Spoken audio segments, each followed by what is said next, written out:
69% of GDP, gross domestic product, is tied to STEM jobs. Now, here's the crazy thing about that. Out of that 69% of those jobs that are affiliated and support STEM, Black and brown communities are not able or not well represented in that community or in that industry. So today, I got a special guest. So we're going to do something a little bit different today on the Daily Number. I'm bringing a guest and I had to do a little bit of a pivot, but he's going to help us figure out how we can become more representative in that 69% of people who are able to dominate STEM. And if you don't know what STEM is science, technology, engineering, and mathematics. And actually, I really like the term STEAM, which is science, technology, engineering, arts, and math. But he'll tell you that math is really the main component, the main foundational part of that. So welcome to the Finance Rebel Show. I'm a tax accountant. I do taxes all day, help people solve their tax problems all day long. My name is Kamari Ellis. And by night, I'm a financial educator, right? Our lives are truly determined by the quality of financial education that we have. And I feel like a lot of it's missing. So I like to talk about money in all shapes, sizes, and color, whether it's stock, taxes, business, economics. If it's about money, we're talking about it. And again, today we're talking about STEM because we're talking about careers who have a great opportunity to make more than a minimum wage, more than an average salary, actually put a lot of people in positions to create wealth. So again, I wanted to talk about STEM today, and I had Professor Akil Parker on. Excuse me for botching his name. But as we get into that, let's run over our market segment, our stock market rundown. Today, Akil's going to be the grand wizard today. So I'm actually really excited about this. That's why I'm stumbling over my stuff. We supposed to have been busting it up a while ago. But the stock market closed today. S&P 500 closed today at 4602. All right, down just a little bit today, but that's okay. We know markets go up and down. Peace treaties or peace talks in Russia have still been kind of advancing. It's been quiet, but things are starting to go along, okay? And year to date, the S&P is down 3.44%. So again, the S&P is down a little bit today, but that's okay. We know markets go in cycle. Oil's a big one today, right? 107. So we're still seeing that number come down. 107 per barrel. All right, 107 per barrel. Oil is still up 42% year to date. So it's still between oil and gas are still stealing our joy, especially in our pocketbooks and our wallets. But it's to be expected. It's to be expected, and we know what to do to go forward with it. One thing I want to do is I'm going to show y'all how I've been making money off oil. I've showed y'all that before, but I just got a dividend check for some of my oil investments, and I'll probably do a show about that pretty soon. So stay tuned for that. Gold is in the mix as well. $1,937 per troy ounce.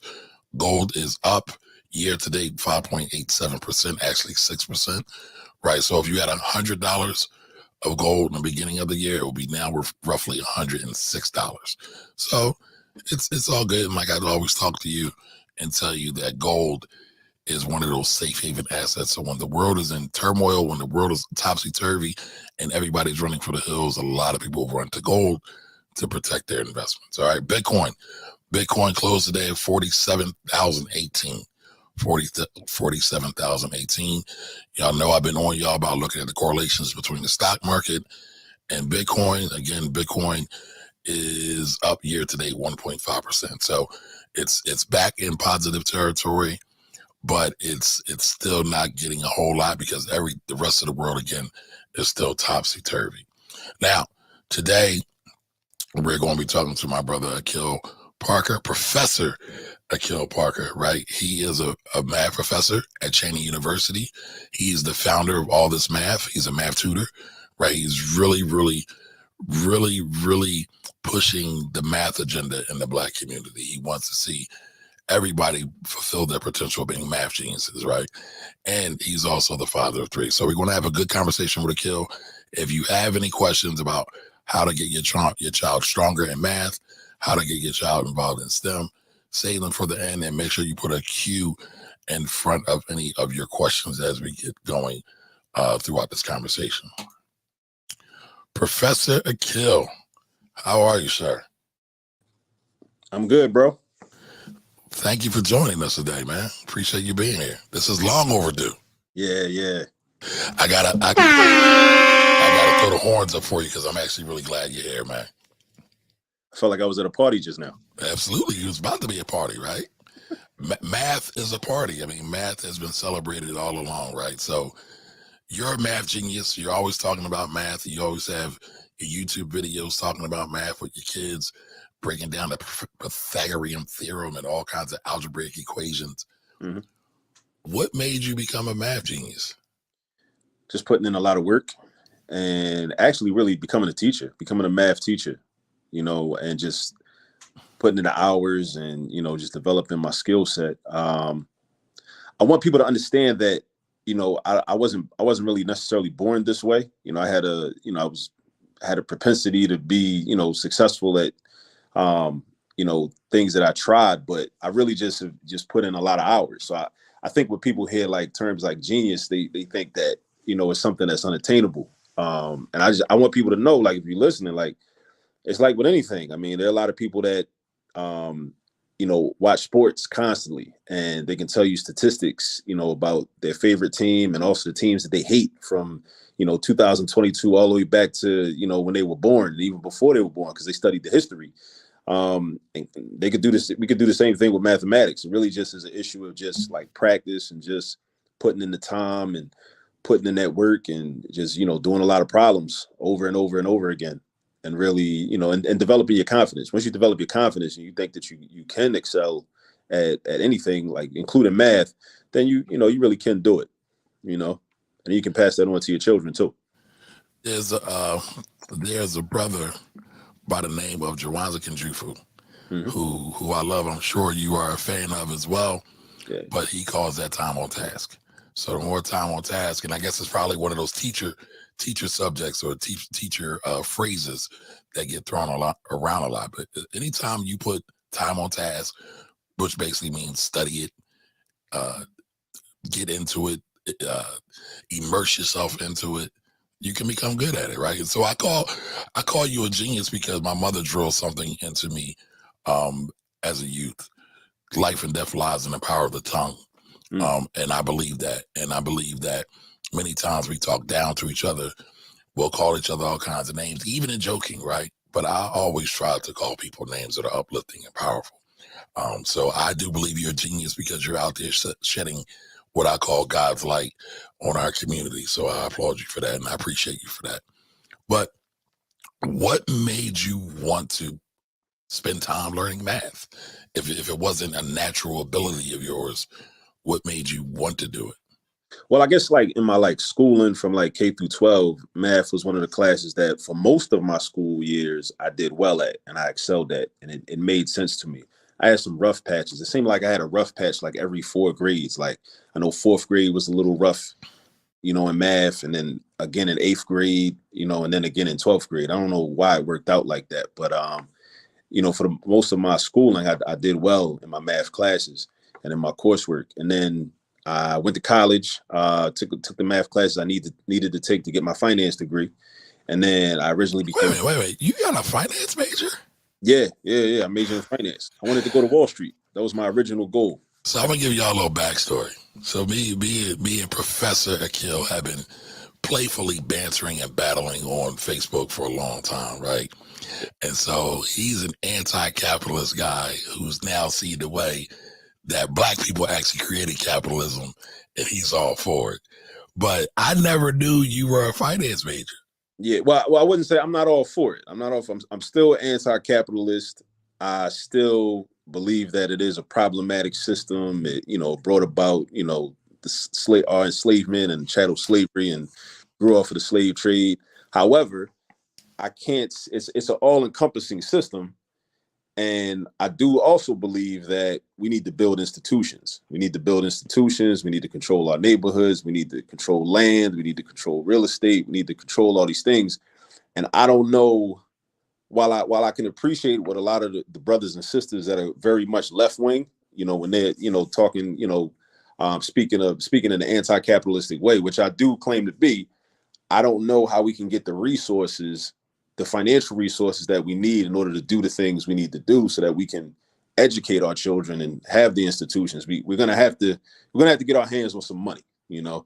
And but the difference is like not the way that money is typically marketed to us, where it's like, you know, go get rich so you can buy the Lamborghinis and have the 32 room mansions and, you know, off in the community with the white people.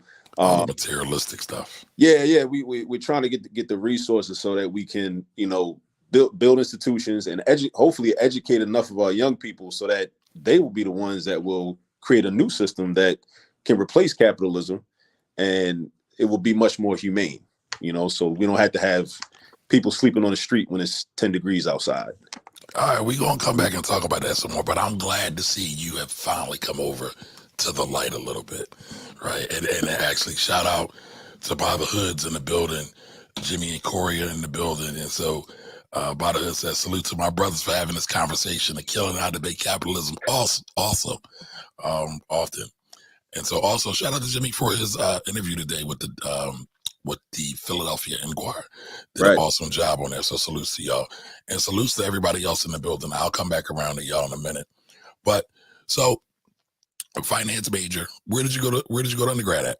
Morgan State. Oh, well, that's where I graduated from. I started out. I did you a disservice.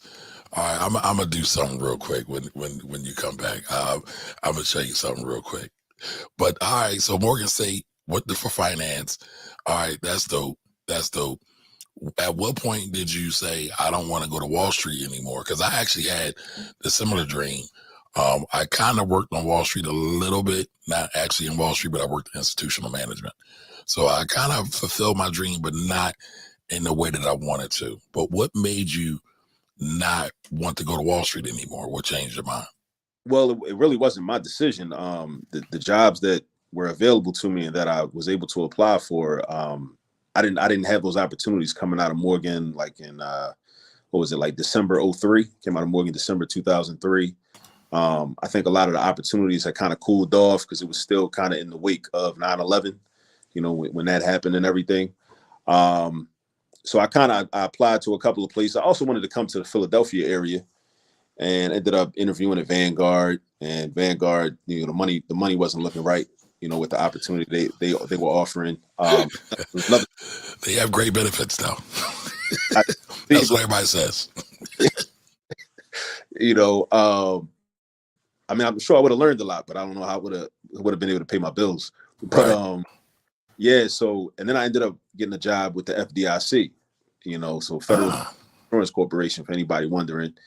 And I was an assistant bank examiner, and that wasn't a good look. It ended up not being a good look because it was more accounting, auditing type, and I really didn't have that background. So I really didn't know what I was doing. You know, I really was unprepared, even though the job posting said I needed just 6 credits of accounting, basically the 2 fundamental accounting courses, but I really needed a lot more than that. I really should have had an accounting degree to be able to do that work, you know. So staying there for a year, and then I left. So I would have that. Actually, I would have been fired. I would have been fired in all transparency. But the brother that was over the office that I worked out of the Delaware office down in Claymont, he kind of said to me like, listen, like if you resign, then you won't have a termination on your record because, you know, with these evaluations, you know, you didn't do too well. So, you know, we can't keep you. But if you resign, then it won't be on your record. In the event you want to get another job, you know, with the federal government, then, you know, that won't be a blemish against you. So I was like, all right, you know, cool. Actually, representation matters. If I'd have knew then what I know now, I probably would have tried to, you know, play hardball or talk to an attorney or something, because I came on as an assistant examiner, and the way the format was set up is I was supposed to have a mentor and everything. So the woman that was supposed to be my mentor, she was like a veteran examiner, but she was always off on, you know, different bank exams, and so she was never working with me. So I never got the training that they told me I would get from the beginning. So I'm just in there kind of like struggling. And like, you know, when I would go to different bank exams on location at different banks, like around around the Delaware area and whatnot, I really wasn't getting any support. I just was out there, like, you know, so I really wasn't getting the support. So like I say, like if I'd have knew then what I know now, I might have said, listen, y'all didn't do what y'all didn't hold up y'all end of the bargain. Y'all didn't do what y'all was supposed to do. So we might have had a different conversation, but it all ended up for the best, because then I ended up becoming a substitute teacher. Ended up doing tutoring first, and then I became a substitute teacher, working at Mariana Brissetti a few months after I left there. So I left there like at the beginning of 2005. So then that's when I kind of started to get into teaching. And I ended up with a long-term substitute position as a geometry teacher for 10th grade at Mariana Brissetti for the fourth quarter for 2005. And that's kind of when I started like learning how to teach, learning how to be a teacher, and really kind of studying math again. But I was kind of studying it in a different way, which is something that I learned actually from my days, because I took some time off from Morgan. I dropped out of college like Kanye, right? But you didn't go crazy like Kanye, so I appreciate that. For about a year, I was into network marketing. I was a director. I made it to the director level in prepaid legal services. Really? Okay. I did the whole network marketing thing when I was a youngin. But one of the things that did for me was it was really big on like reading and like personal development. And one of the things I took away from that experience was learning something not for the sake of learning it so you understand it, but learning it so that you can teach it. I realized that when you make that conscious decision, like when you're studying something, if you're studying like for yourself, like just to take a test or something, that's one thing. But then when you learn it because you want to actually impart the knowledge and explain it to other people, it's a very different experience. That's real mastery. Well, yeah, I would say that's real mastery. My mother used to always say, study things to be able to teach them. And now I'm saying that she probably planted that seed, because I do believe I have a teacher's heart. Because I always try to look into things and try to figure out how could I then explain this to a third grader, and try to make it simple and easy and plain to them in that manner. And I never thought about that until just now. So yeah, I'm having deja vu all of a sudden. But you must be, like, I'm calling you a genius, but you really are a genius, because geometry is always a rough thing for me. I mentioned up the Pythagorean theorem early in the show. I mentioned that because that's one of the subjects that always kicked my butt. I never was able really to figure it out. I can do algebra. I've done some calc, right? But that geometry kicked my butt 10th grade year in high school. So I'll never forget that. Never forget that. It's a lot of rules. It's a lot. Geometry's got a lot of rules, and like all the different, it's like algebra 1 with shapes, but you got to be able to like understand all the rules, like, all the different shapes have their own properties, and the different relationships between like different angles in this shape, but the relationships and the angles may be different in another shape. And that's when we get back into that, like time on task, like you said, right. Like with the time on task, it's like that's when you develop that like mathematical muscle memory, I call it. Absolutely. Those rules start to pop in your head just when you see a problem. But I do want to shout out my geometry teacher from high school.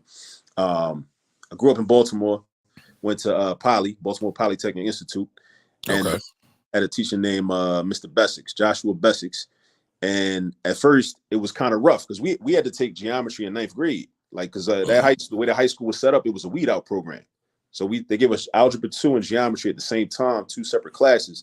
We took them concurrently. Now, so wait a minute, you took algebra 1 in what, in 8th grade? Yeah. So I had the algebra background. That's what saved me. I had the algebra background already.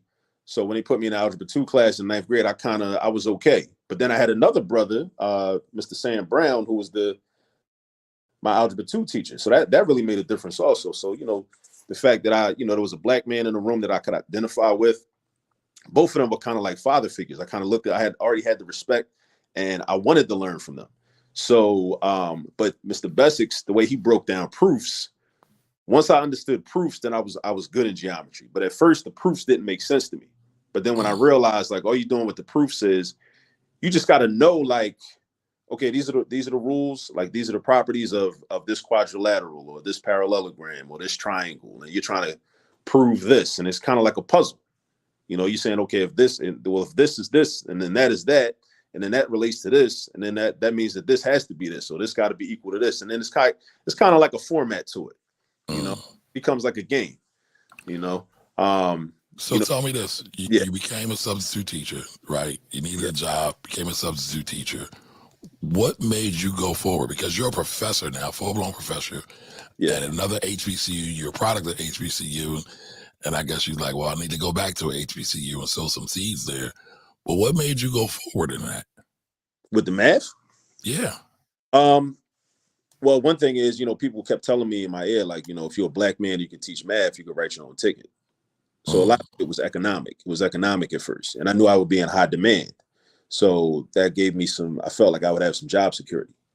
So a lot of it really at first it was purely economic. It was just really, I just needed a job. I had a baby on the way. S.T.E.M, my 16-year-old son, who also tutors with us, tutors with me too. So you got more geniuses. Yeah. Okay. So that was the initial. But then once I really started teaching and started to become better at it, started to develop relationships with students, then it became, like, nah, I started to realize how important this work was. And then I started to connect the cultural background and because when I became a member of ASCAC, the Association for the Study of Classical African Civilizations. And I started going to the study group with Baba Ron and them. They used to be held at the UNIA building right on Cecil B. Moore, right over there. I learned about Sheikh Anta Diop. And then I had heard of Diop when I was younger, hadn't read any of his work really, but when I learned that he was a mathematician, it really that was a pivotal moment because I don't think I knew that. Yeah, Diop was a mathematician and a physicist, as well as being a historian and a linguist and these other things. That's why he was into the physics, because that's why he was able to do the carbon-14 dating to prove, in UNESCO, that the first humans were in Africa. So he had the science background, he had the technical science background, right? But when I saw that, I was like, wait, this position that I'm in as a teacher and as a black man teaching this subject is much more serious than I've been taking it for. So I became even more locked in, back then. And then, it's just, as time has progressed, I've kind of never looked back. I've always wanted to learn more and teach more and be able to, benefit more of our people. And then I started really studying the Kwame Toure's and, started studying Malcolm X more deeply. Who incidentally, those are the people that shaped my economic ideology about capitalism, from studying them. But also one other thing they did was help me to see the importance of independent institutions. So that's really that's a large part of why all this math exists, because there are plenty of problems with public schools and charter schools and even our children being in private schools or the so-called good schools, because they still experience cultural violence. Being told that, even when you mention Pythagorean theorem, that's an example that could be seen as an example of cultural violence, because it is cultural violence. It's not. It is. Yeah, he studied in ancient Kemet, but really it's an example of Europeans having the control over the marketing and having the control over the educational system. So because they have that control, they have the ability to create the textbooks that will then say, okay, this right here, a squared plus b squared equals c squared. We have the power to decide that we're gonna call that and name that after one of our ancestors, instead of us being able to name it after one of our. We can do that, and we should do that, and some of us do. We can call it whatever we want. It's still a squared plus b squared equals c squared. But and it's clear that all that was all used and applied, right? Just by looking at the pyramids, right? That span from Sudan and Ethiopia all the way up to what's considered Egypt now, or Kemet. I mean, so it's there. And, as you bring up that point, it's not just math. It's math, science, medicine, philosophy. And it's all you people were in caves a lot of times these things were brought up. But y'all got the naming rights for whatever reason. I don't want to go too deep in that today, but it's interesting that you bring that up, and that's very, very true. Yeah. So it's just understanding that, when we see the cultural violence, I'm trying to get to have us have an independent space where, students can come, not just students, but parents as well. Because a lot of students do poorly in mathematics because it becomes an intergenerational thing. Right. Parents they'll Well, have that well, let trauma. me ask you this, and I don't want to get too far off because I want to get your background. I want folks to know why you deserve to be here. But speaking about that intergenerational, um, I don't know what to call it, intergenerational lack of love for education, right? It seems like some parents had bad experiences in school, and then they pass it down to the next generation, Mhm. even though they might have not been that strong in education, but their offsprings, their children might be, but they just then develop that mindset that I'm not really good in school. Do you see a lot of that? Oh yeah, definitely, definitely. Because what happens is sometimes, like in math, you hit a wall, and sometimes you gotta make a decision. Like, okay, do I persevere and still try to excel, and still try to understand these problems, understand this work, or do I just kind of just give up? And in a lot of schools, if you don't get it in class, it's like an accepted deficiency. Mm. Mathematics accepted, what I call an accepted deficiency. And then you see everybody else around you, like, well, damn, my mom not good at math, my dad not good at math, and we live kind of comfortable. They drive nice cars, and you know what I mean.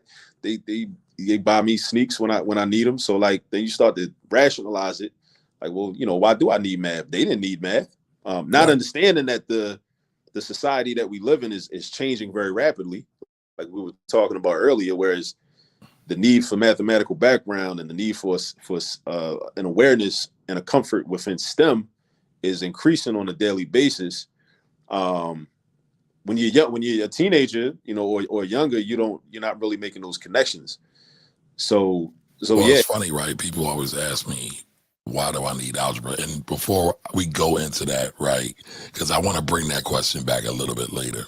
a great question.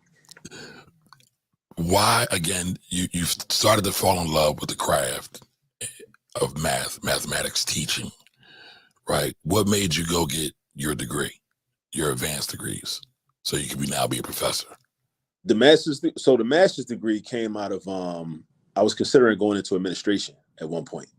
Mm, Um, I just got fired from this school, Delaware Valley Charter, in mm, 2012. Fired. Um, I think I was bumping heads with the administration. I wanted what was best for the students. A lot of times, what's best for the students is in contrast to what the administration wants to happen in the building. can you give us an example of that? Um, One time, we had I'll give you a good example. We had telephones in our rooms, right? So I'm trying to be solution oriented at all times and be proactive. And I kind of listen to, we always have our complaints about the youth and about young people and how, like case in point, black owned businesses, right? People complain about customer service in black owned businesses a lot of times. But I think most of the time it's really a training issue. So one day, back in like maybe 2010, 2011, probably 2011, I'm teaching and I'm like, you know what? Instead of me having this phone positioned in the front of my room or on my desk where only I can answer it, I'm going to purposely put my phone on the desk of a student. So that, Mm, and I'm going to teach this student, and I'm teaching math. I'm a math teacher, but still, this is a life skill.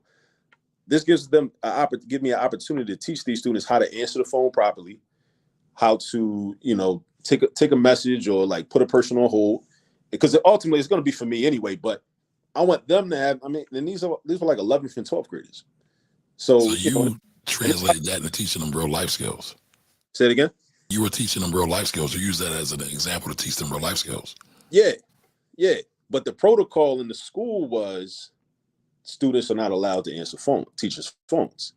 And I even tried to explain to them, like, well, I'm being intentional. I'm doing this on purpose. I understand what your rule is, but perhaps you might want to make an exception because this is beneficial for, these reasons. And then it became like a back and forth thing. Mr. Parker, he's not trying to listen. He's being insubordinate. It became one of those type of things. Um, that I guess in connection with certain types of attention you get when you are the quote unquote cool teacher, and the students always want to come to your room, and it creates it breeds animosity. It breeds animosity with like other adults in the building sometimes, and I think Mm. fed into it as well. Um, so yeah, so I kind of was like, I just had my daughter. Asada had just been born that February, and I was like, you know what? if this guy could be a principal, I know I could be a principal. So I started applying to grad schools. I was like, well, I might try this administration thing out, see how it is. So I took a couple years off, man, and then and I learned. So I was a full-time student again. Really, I mean, I worked at a couple after-school programs and did a couple things professional, but I wasn't teaching full-time. Like in that 2-year period from the end of 2012 till like the beginning of the 2014 school year. Okay. And then I had one more semester to finish in 2015 while I was teaching. And I looked around, I was like, man, I gained a lot of respect for teachers that are teaching and going to grad school going to grad school at the same time. So I was like, man, how do y'all do this?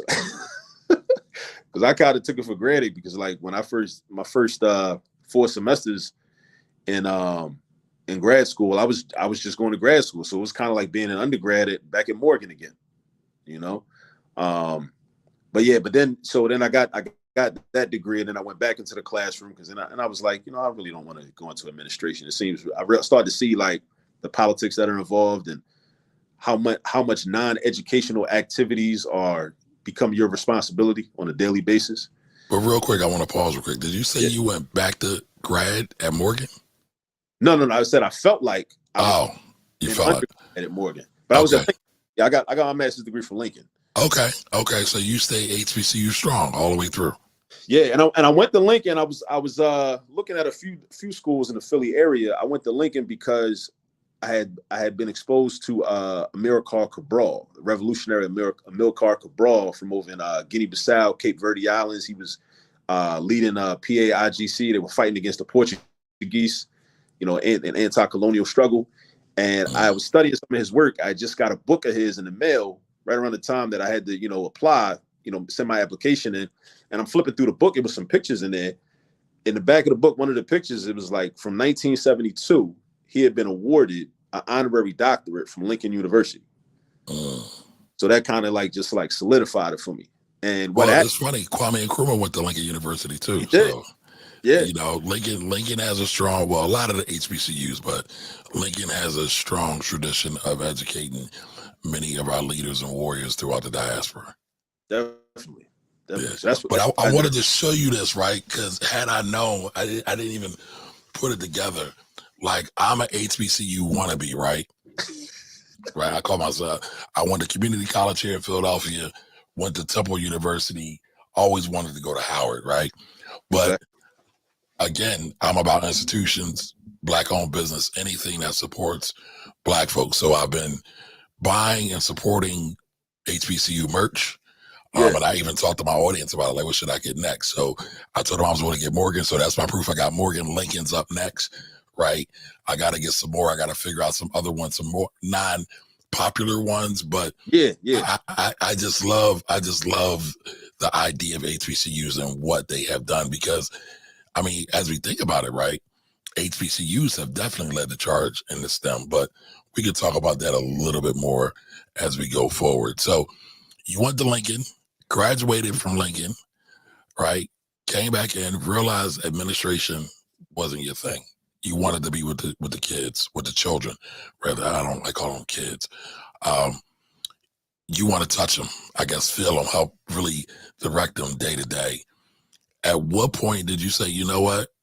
I want to do more than just teach, right? I want to be a professor and I want to tutor kids at the same time. Did that happen at the same time or were they separate paths for you?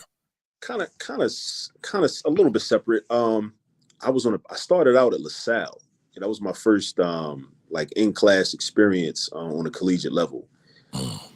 Besides working with it was a for-profit college. I taught a couple math courses through this company basically called Corporate College Services, which is actually a good idea, a good business model. What they do is Corporate College Services, they contract with businesses that have employees that want to either earn their bachelor's degrees or master's degrees. And what they do is they outsource to teachers or educators like myself, and you come on site. So I taught there where Prudential is out in Horsham. Yep. I was on site at Prudential like 2 evenings out of the week, and I was teaching employees at Prudential. I taught like a consumer math course, an algebra 1 course. course. I think I taught an algebra 2 and trigonometry course. But the idea was like, it's dope because, you know, you kind of meeting the people where they are, and, Right. you know, you're giving them the skills they need, so they can advance in their careers as well. So that was kind of like my first college experience. But on an actual campus, I started out at LaSalle. I was on a panel, and I don't know if you know Ishmael Jimenez, brother from Philadelphia Black History Collaborative. I don't think so. He put me on to be on a panel, Mm. and we're talking about some different things. It was about a panel about education. A lot of education majors and students, you know, were in the audience, and the chairperson of the education department, she was there too, and she's kind of, you know, has some progressive views. You know, she's a white woman, young white woman, has some kind of progressive views. So I said some things that made some of the white people in the audience uncomfortable. Made some of the black people in the audience uncomfortable, and on the panel uncomfortable too. It was a politician on the panel. He was sitting next to me, and I knew I made him uncomfortable because at the end of the joint, he made it a point to say to everybody, I definitely disagree with a lot of things he had. This guy's, yeah, I'm not gonna say his name, but yeah, he was you know, my ideas were a little different, but the chairperson of the department, she was a little she could appreciate, you know, some of my ideas, because I was kind of talking about how the goal of the white teacher really should be, if they want to help black people, if you truly want to help black people, your goal should be to work yourself out of a job. Because if you're teaching us effectively, then we should be educated to be able to educate ourselves. So if you want to be, I guess, like an ally or whatever, like, you know, you should be about working yourself out of a job. Because we shouldn't be in a position that's kind of like position where like white people, especially like white women, have to come into the hood and quote unquote save us, you know, and teach our children. We should be able to teach our own children. So if they're effective in what they're doing, then they really should be training their skills should be used to train their students to grow up and be the ones that will become the teachers of the you know, successive generations.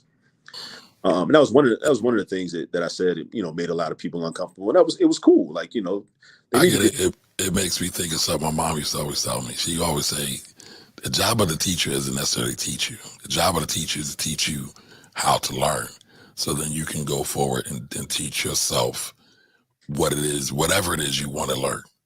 Yeah. And so what you just said, again, made me think of that. That's interesting. Yeah. So they didn't like that you said that, because I guess it was too much of a do for self type of mentality. Yeah, and it kind of it made them feel bad, you know, because it was, you know, it made some of them in the audience kind of made them feel bad, because, you know, whenever you talk about how, like, you know, black empowerment, anything that even resembles, you know, black empowerment in any type of way, you know, you become, you know, it makes people them uncomfortable, because it kind of goes against the status quo. Status quo is, you know, if you know, conservative whites are like, we're not giving y'all nothing, you know, y'all on your own. The liberal whites, it's like, I want to come save you. I want to come save you. You know, it's you know, you're impoverished. You know, you come from broken homes. You're dysfunctional. It's kind of like the white guilt brothers. It's kind of like the Duke brothers from Trading Places. Like, one was like the white liberal, one was like the white conservative. So it's like, they both was conservative. They just wanted to bet. They just wanted to win the bet. Like, either way, like, you know, it's not about us, you know, being able to embrace our full humanity as people, and, you know, and take care of ourselves and develop ourselves. So I started out at LaSalle. I ended up getting a position out of that. So I taught there for 3 years, but then after my first year there, they needed and shout out to Mama Maisha Ogonzo. Mama Maisha is a legend in the conscious community in Philadelphia. I've never met her, but I know a lot of people that know her. Yeah, and I got to shout her out, because she was instrumental in getting me not at Lincoln, at Cheney, because the brother named Jelani Ghana, who was running the Summer Bridge program back in 2019, he was planning for it. He put out a post on Facebook. I didn't know the brother at the time, so the post didn't come across on my page, but Maisha tagged me. He was looking for a math teacher for the Summer Bridge program. Wow. Yeah, I met Brother Jelani once, to another brother that I know of, Daryl. It's just small how conscious folks to make a lot of things happen in our community, Yeah. but oftentimes don't get the just dues that they should get in our community. But all right, so then you wound up in Lincoln. But at Cheney. At Cheney. I'm sorry, you wound up at Cheney. Now, how long have you been at Cheney? This is my third year. This will be the end of my third year at Cheney. Now, how do you like teaching at Cheney versus some of the other PWI institutions you're at? I like it a lot because I kind of feel like I'm in like my high school classrooms to an extent, even though we're in an older level, but we can have different conversations, because it's a different conversation. You have, with your people than you have like, with other people. And when I was at LaSalle, majority, European classes, a couple of, sisters and brothers in there kind of sprinkled in on the time, but it was mostly them, at LaSalle. At Cheney is us. So now, had you started all this math yet by the time you were at Cheney, or? Yeah, it already started by the time I was at Cheney. No, actually, did I? Actually, yeah, I started it before that. I started it and I officially started it in 2017 while I was still teaching at Overbrook. Oh, you left the Brook out. Yeah. So I ended my career with the school district of Philadelphia at Overbrook. I was at Overbrook for 2 years. The year before that, I had been on special assignment. Was it 2015? Yeah, 2015 to 2016, I was on special assignment at Central. So I had that experience. And then I went over to Overbrook. I was at Overbrook from 2016 to 2018. And it was at Overbrook where I saw that the wave is online education. And this is, way before COVID and everything. I went to this professional development where they were talking about hybrid learning. And I'm like, okay, what's hybrid learning? And they're like, well, it's where you have a actual teacher, right, sometime, but then a significant portion of educational time will be dedicated toward basically just videos, and we're gonna put a smart board in every room. And then I started thinking, right, and I'm like, wait a minute. Again, I understand how how capitalism works. I understand about profit and everything, and how humanity has become secondary when it's about the bottom line. I'm like, well, I think the future of education, at least public education, is going to be smart boards and just videos broadcast from wherever or streamed in from wherever. And I started thinking, this is back in 2017, because I'm kind of paying attention to this, and I'm like, because I'm thinking about how much money they would save, because you don't have to pay a salary. That's one less salary. That's one less benefits package in all those classrooms. And then I don't know, maybe they put like a security guard in each classroom or NTA or whatever. I'm just thinking, I just get to thinking like about like, because judging it based on like, other types of systems that we already live under, and that, we already deal with, why wouldn't it be? Because education is kind of being privatized in a way anyway, with the whole like charter school movement, so to speak. So I just started thinking about that back in 2017 when I learned about that. And I was like, I need to, and I started looking at some of the video content, and I'm like, this content is not very good. And when I say it's not very good, it's because it doesn't appeal to our students. It's not culturally relevant at all to us. So I said, well, I need to start creating this content. So I didn't actually do it back then. I started the All This Math YouTube channel really back in like 2020, around the time when the pandemic really first started. But it really. But you were already tutoring before you started the YouTube channel. Yeah, I was already tutoring, and actually, the YouTube channel became really kind of like like urgent to me, because I was kind of at capacity for tutoring. Like I really didn't have any more time to take on any more people. But I was like, I want to create something for the people that either can't financially afford the tutoring, or I don't have the time for. And this way anybody can get access. Like you can get like individualized attention, right? In terms of math tutoring from me, if you book sessions with me. But then if you can't, then you still have the YouTube channel. So that's what I'm really trying to still build the YouTube channel. And in the YouTube channel, I infuse the African history, the African American history, the cultural studies. I try to be intentional with the HBCU T-shirts and sweatshirts. Also the T-shirts and the people that our young people are not going to learn about in these schools. It becomes I've seen you do that. That's why I love it so much. I mean, I've actually seen you talk about Imhotep yeah, at times. You know, the father of mathematics or medicine, or both. I think it's mathematics, medicine. So many things. yeah, Yeah, and I thought that was cool. So I guess for the layman, they might call that black math, right? And I know some of my community is probably saying, all right, Kamari's going to his Hotep vibe again. And y'all know I hate that. I hate that, but I'll that, take it. I'll take term it. as a pejorative, Hotep as a pejorative. Yeah, Yeah, I hate that. I hate that part, but you know, it is what it is. There are some aspects of being conscious that are absolutely necessary. But again, we'll come back to that later. We'll come back to that later. So, all right, you started all this math, YouTube, started tutoring before that, yeah, and then now it seems like you're putting a big push into all this math YouTube. yeah, yeah. I'm trying to really learn how to be an official hardcore content creator. To increase the quality of the videos and increase the frequency of posting. Um, and also learning about marketing. Marketing, and also learning about algorithms. Also using Instagram Reels, because I want to start doing I'm watching other people too. I'm watching what they're doing, and a lot of there's a lot of math content out there. There Yeah, has for years. There's a lot, but again, it's not it's not us. It's other people. It's other people. I mean, and that's cool for somebody like me. Like if I forget something about earlier today, I had a tutoring session, and the young brother was working on arithmetic and geometric sequences. And I was like, damn, I forgot the formula. I need to look I don't that up. even know what that is.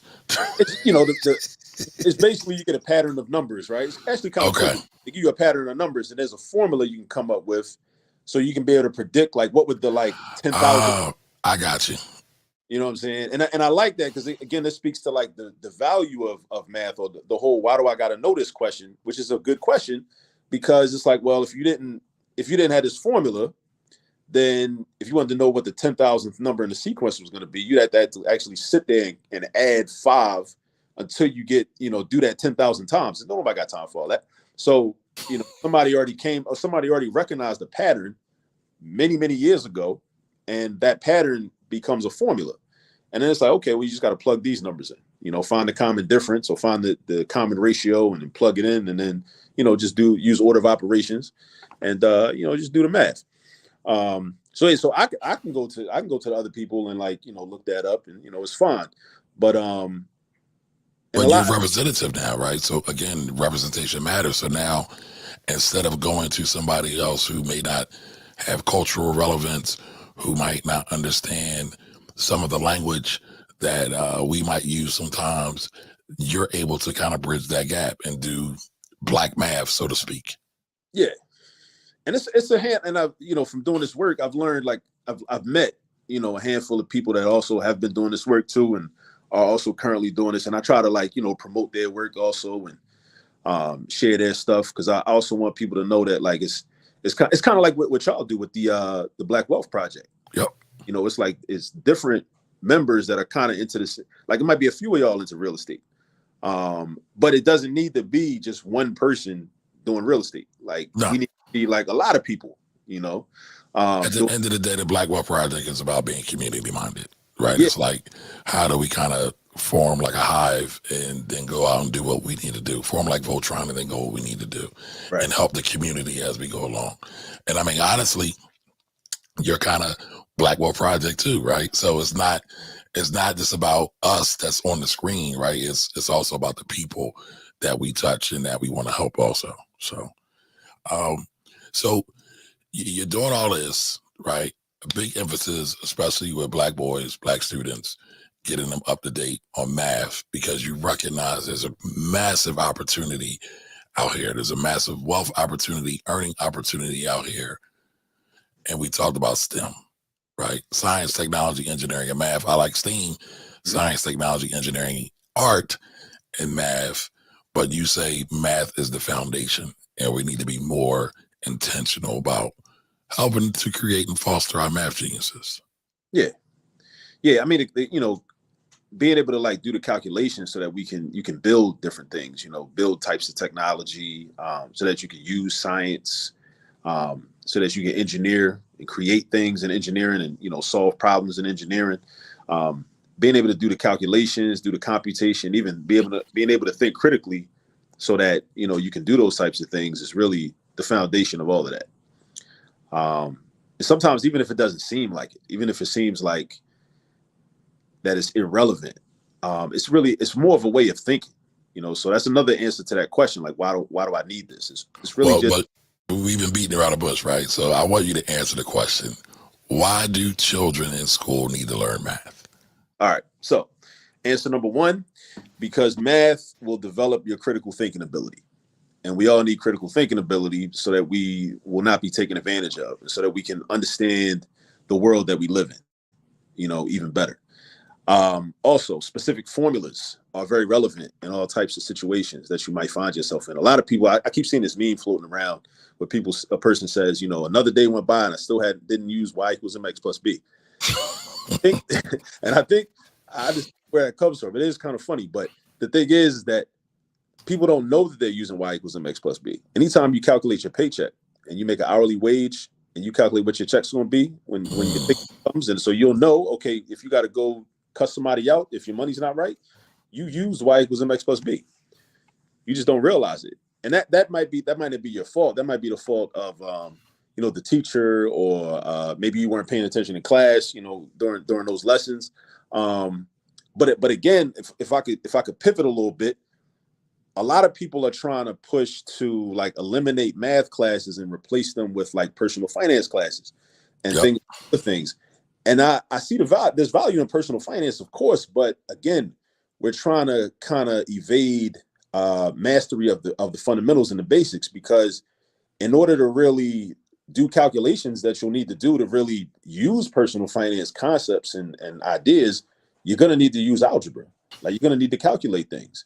So, and another thing is, like, people say, well, we should replace algebra 2 with personal finance.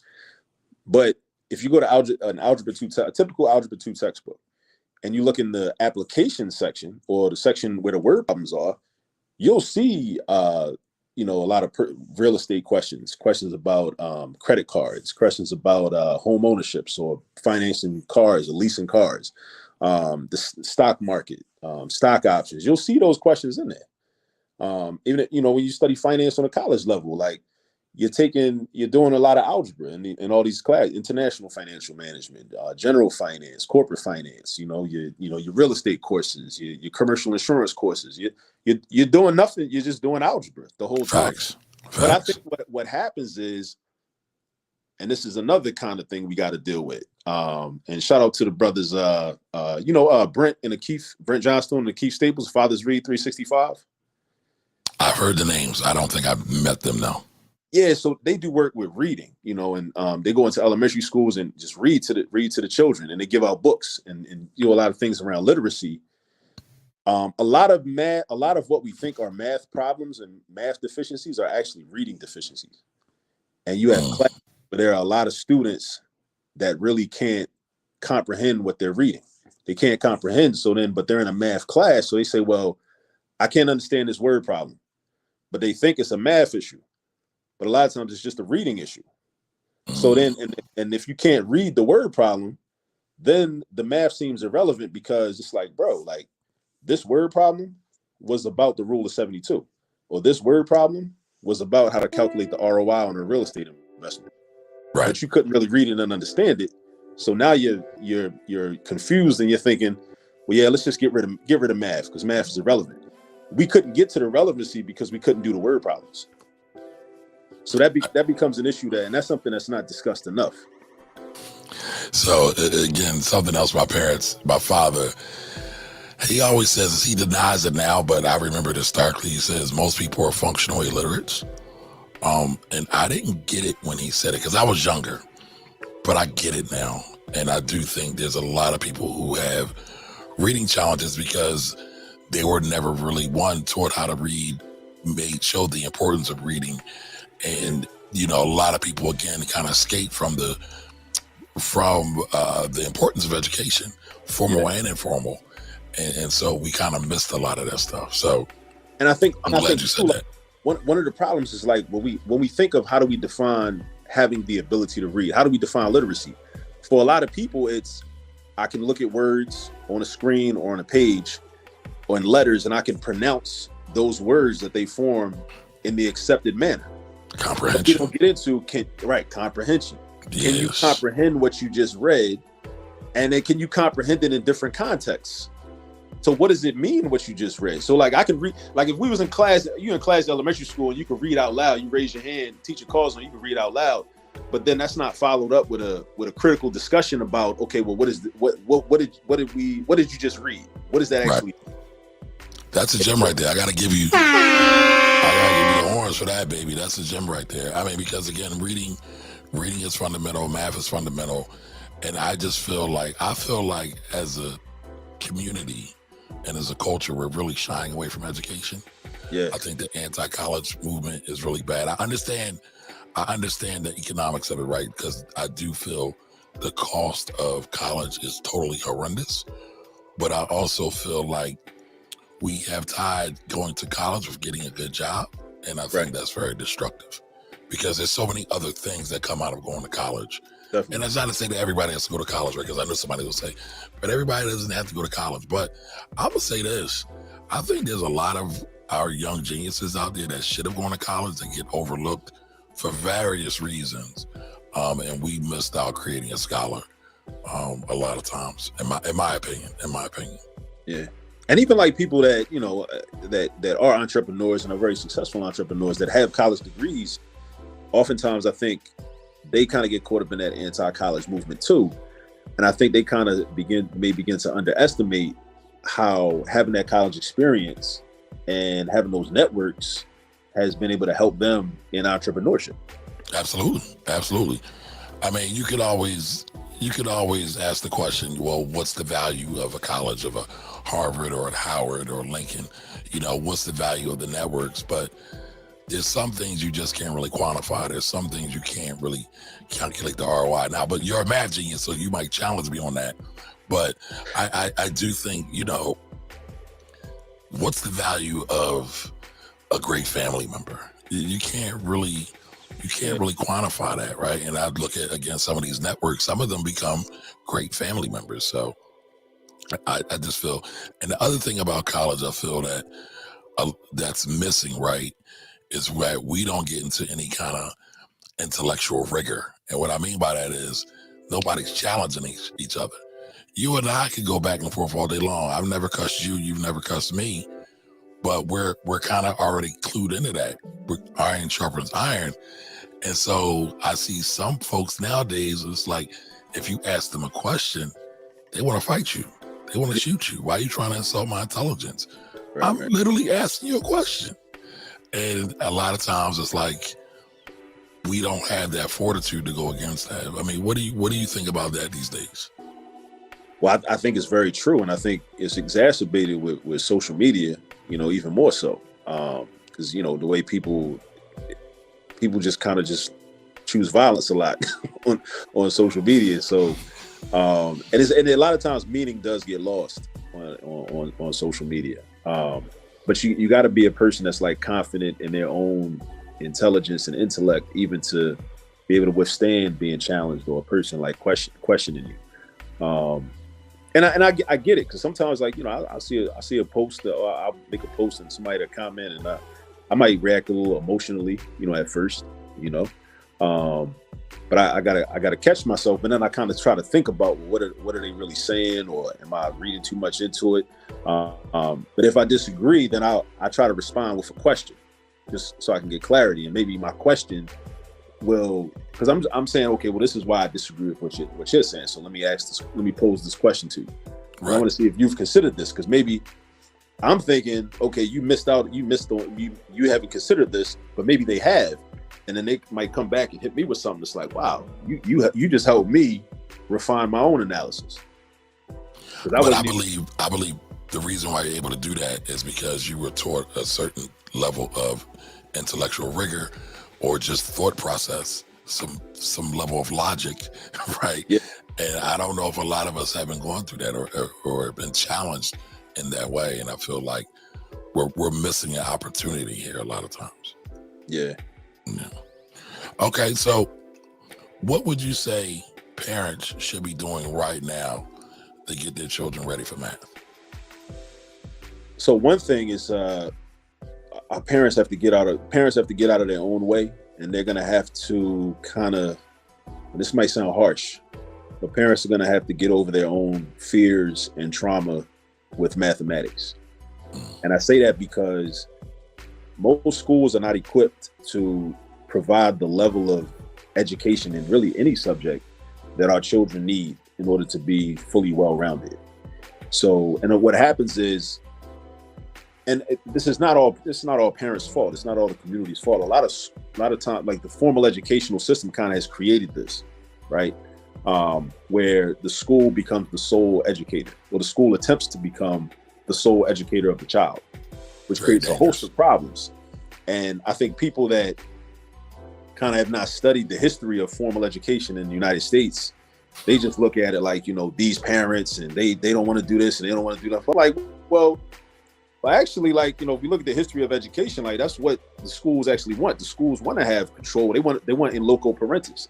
They want to be the sole like educator and the sole like guardian like of that child. So, but it backfires, because then it's like the teacher has to work that much harder. The teachers is the one that's on the front lines, and they're like trying to teach math in a third grade classroom or a fourth grade classroom or a seventh grade classroom or what have you. And it's like, well, damn, like we went over this on Monday, and then they went home and really didn't do anything and couldn't get the support in the household. And now they come back on Tuesday and we starting all over. We starting all over fresh. Whereas, and then you got students that are coming to school, like they don't know their addition facts, they don't know their subtraction facts, they don't know their multiplication facts. So I think what has to happen is parents are gonna have to, get over their kind of fears of mathematics. But people like myself, we got to do a couple things. We got to provide more resources, and that's what all this math is meant to be, a resource for parents. Whereas, so it's not only like even the YouTube channel, especially, it's not just a place for children to go to get help with homework. It's a place for parents to go to get help, get a refresher, so that they can help their own children with homework. Because I want parents to feel how I feel. Like as a person with a math background, I never feel any anxiety about being able to help any of my children with their math homework. Right? But everybody's not in that position. Right. But I want people to be in that position. I want people to know what that feels like. Especially if you're a parent where you were like, well, I was able to help my child up into the third grade or up into the fifth grade or up until they got to high school. I still want you to be like, I want for parents to be able to say, okay, well, my child is taking trigonometry right now, doing SOHCAHTOA or graphing sine curves and cosine curves. I want you to be able to go to my YouTube channel and pull up a video and say, oh, okay, that's all you got to do. Cool. Let's get down to this homework. Right. I want them to be able to do that. So that's one thing we got to do, is create more resources. And also, and this is a huge part. Right. And this is something that, I'm very critical of, us in the so-called conscious community of. It's our marketing, man. Our marketing is trash, man. Our marketing is trash. Like we gotta think. And the thing is, like, we don't have any marketing. Yeah, it's like we always complain about what individual people are doing or what they're not doing, without taking into account, like, well, damn, like, of course people are gonna run out and buy the Jordans because Nike has masterful marketing, and Nike has been marketing that way. It's a marketing machine behind it. It's been like that for years. Of course, people are going to do funny, that. Right? Phil Knight, the founder of Nike, doesn't consider Nike a shoe company or an apparel company or an athletics company. He considers Nike a marketing company. And so when you have corporations that spend sometimes billions of dollars a year on figuring out human psyche and how to best sell, it becomes rough, right? I tell people all the time, in 1973, 74, your average your average adult would see roughly 500 commercials, or what they call brand impressions. Today, they see over 5,000 daily. And so it just goes to your point, right? We're competing against all of these different stimuli, all these different advertisements. you got to be able to step your game up to a certain degree. Yeah, you got to be able to market. You got to be able to market better. I know a lot of us don't want to, because it's very much like, it's very business-esque. It's very much like, you know, Western. It's kind of like a Western idea, Western concept. It almost seems like anti-African when we think about it, but it's not. It's not. It's oh my God. So it's letting people know what we're doing. You got to let, and in a way that they can relate to, and in a way that will make them want to embrace it. But you bring that up, right? And let's go into capitalism a little bit. Mm-hmm. All capitalism is, right? Forget about the evil people for this, just as a system and as a theory, because that's really what it is. It's just saying, hey, I have these cola nuts. I want to go to the marketplace and I want to sell them because I want to buy some yams. At the end of the day, that's what it is. Now, when you get some of the other folks, what the Black Wealth Project likes to call 6F people, and they like to do some crazy things, then yeah, it gets exacerbated. But marketing is, hey, I got these beautiful, delicious yams, or I got these beautiful, delicious cassava, or whatever food or whatever you're selling, and showing it in a palatable way that everybody may want it. And then you just apply that to any product or service that you're doing it. So we've been marketing since forever. Yeah. But we oftentimes go so far and say, I don't want to do anything that's mainstream. I don't want to do anything that's money oriented. I don't want to do anything that's capitalism. But we really don't go deep into it and like really say, well, we created capitalism. I mean, at the bit, forget about, because I feel we confuse capitalism with imperialism. That's what we happened with slavery. That's when we have the loss of human life and human value, right? And if you really want to get deep into this, we don't even have capitalism right now. We have corporatism, because the corporations run everything. But I could go on and on about that. I'm sorry. But no, it's cool, man. But yeah, man, we gotta, you know, the marketing. We gotta be able to let people know like what we're doing, and let people know, like, because it can't, like, my YouTube channel can't just be, I can't just sit back and be like, oh yeah, I got a YouTube channel, but don't nobody know about it. Like, facts out there, like how, like, it's got to be like the way everybody knows about the Shade Room, right, and all these other pages, and like, you know, the you know, everybody knows about, like, you know, Wallow and people like that, right? We got, these are all great Black marketers. Shade Room, as much as you may not like it, it is a Black-owned business. People don't realize that. We got to get on that. So if I want people to, like, what I really want to do is like for math, part of the vision is like to make math mainstream, you know, in the Black community, but really change the relationship we have with math. Because I think a lot of times, even people that excel at math, they kind of just, math is seen as like a necessary evil. And it's like, oh, I got to take this class. All right, so let me get my child this tutor, or let me just, you know, get a tutor if I'm already an adult in college or whatever. But I want us to really like embrace it, and have our children embrace it from an early age. And I think ask you this question. Yeah. And I know this might ruffle some feathers. At this juncture in time, is the Black community anti-education? So can that even be done what you're talking about? The Black community, I would not say that as a whole we're anti-education, because I think there are still a lot of people that, I think the majority of us, I will say we're anti-intellectual as a collective. How are you distinguishing the two? So in terms of education, even though, well, I guess when I'm saying education, I'm using that to mean more so schooling, right? I think a lot of people, the vast majority of us, do have an appreciation for education, in that it can bring a job, or it can bring, it can bring some type of economic security, right? Okay. Which I think can be a problem, because then, and you see it in the young people, because it becomes transactional, and it's not an issue of, well, I want to learn about different things. I want to learn about how the human body works, because I have a human body. I want to learn about how the world operates, and, you know, I want to learn about nature because I'm a human being and I live on Earth, right? It's only if, well, I don't care about that unless it's going to pay me, right? And even you see that with young people, it's like, it's kind of this, the young people are socialized that way, because it is like, you might be a teacher, you give an assignment. Their parents were like that. Yeah, parents are like that too. And it's like, here's the practice, so you can develop your skills. First question is, are you collecting this? And if I'm like, no, I'm not collecting it, well, I ain't doing it then. But I'm like, bro, but I'm giving you it's Tuesday. I'm giving you a quiz on Friday on this.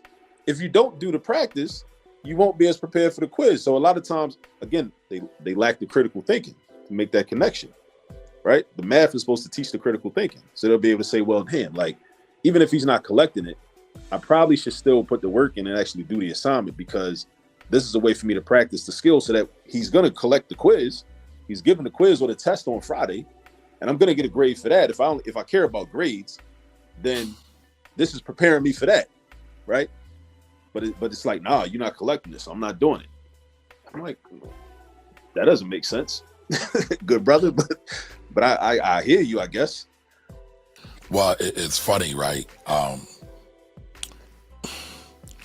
Because again, if we riddle down everything to a paycheck or monetizing something, I feel like sometimes that really blocks the true genius, the true divine genius to come through, right? If you can really find something that you're passionate at, a lot of times there isn't a whole lot of money associated up front, but right on the back end, right? Like on the back end, I mean, now you're a math professor, right? It wasn't something you were necessarily into up front, but you developed a love for it. Yeah. And now there's so many ways to monetize a thing. It's you can make a gajillion dollars, right? Because you have had more time on task, as we talked about earlier, and you took the time to become knowledgeable, understand how it applies, and you didn't just learn it just to get a job. You learned it so you could teach someone else, which is a whole other mastery, the whole other level of mastery altogether. Mm-hmm. So I think that's often missed oftentimes. But what else do you think parents should do to get their children ready to become math geniuses? Make the decision that you want your child. I mean, it sounds kind of like, whatever, pie in the sky, but it's very valuable to just make the decision that you want your child to be that. You want your child to be a math scholar. You want your child to be, because just the same way a lot of parents say, well, I want my child to, possibly go to the NBA one day. Mm-hmm. I want them to go to the NFL one day. So I'm and they like playing football. So I'm going to support their, them being a football player. I'm going to support them being a basketball player. We should do this. We should apply some of that same type of energy to education. We're going to have to. So you think we should like education leagues, just like they have football leagues? We should, and one of my many ideas is to have like math competitions, but have like math competitions, and have it be like a big deal, and like, I mean, almost like how okay, like in the summertime at the basketball courts, the different tournaments, even. I'm just being honest. The drug dealers are out there gambling and like, betting or whatever. Like, I want that to be like, no, my young boy is nice. He can do the quadratic formula. Like, you know what I mean? It's like, they making side bets and everything, and we're giving out trophies at the end. And that's one of the ways we can make it cool. Because that's another thing too. It's like, it's kind of like reserved for. In the Black community, it's like, there's a lot of young brothers and young sisters that excel at math, but it's kind of like that gets overshadowed. And I think even to a point where, like, speaking of Kunjufu, where his book To Be Popular or Smart, it's like you almost kind of like hide it, because you don't really want people to know that you're good at math. It's kind of like something you just do, but it really should be something that's broadcasted, just the same way we broadcast athletic ability, or if you can rap, or if you can sing. Like, or if you're pretty or you're attractive or whatever, like we broadcast those things. We got to start to broadcast our intellectual ability, because a lot of our young people already are there, and that type of it's a talent. It really is a talent, and it has to be regarded as such. And we gotta like make them feel comfortable doing that. Making them feel comfortable coming out of that, making that part of their comfort zone. Well, it's one thing I've seen floating around on Instagram, like over the last couple of weeks. There's a young brother, and they are recording him doing math problems. The cops are throwing math problems at him. The corner boys are throwing math problems at him, and he's just eating them up. And everybody just like cheering him on because he can do these math problems in his head. A little bit of finger action, but no calculator, right? And it's really highlighting his genius. I don't know if you've seen that. Have you seen that at all? one, they were like on a college campus, and he was standing in front of a cop car, and they asked him like multiply like a 4-digit number by some 3-digit number or something. Yeah, I think. Yeah, I wasn't sure if it was a college campus, but yeah, that's what it sounds like. Yep, you saw that then. I like that. I like that. We need more of that. We need that energy. Okay, so then we need to grab some of your students and put them on camera and be like, "Yo, hit this question, hit this equation." I do. That's something I got to start doing. Again, Okay. and that goes to the marketing piece. So I gotta improve on my own marketing. In order to be, because if we're gonna be serious, because what I'm trying to do is I'm trying to transcend just the being the math tutor. Because being a math tutor is cool, and students even getting tutoring is cool, but again, that kind of just that doesn't really revolutionize anything, because with that model, it's like those that have access to tutoring are just going to get their tutoring. But it doesn't really change anything with like the brothers and sisters that are at the comprehensive high schools, that the community and the school district of Philadelphia has already accepted that.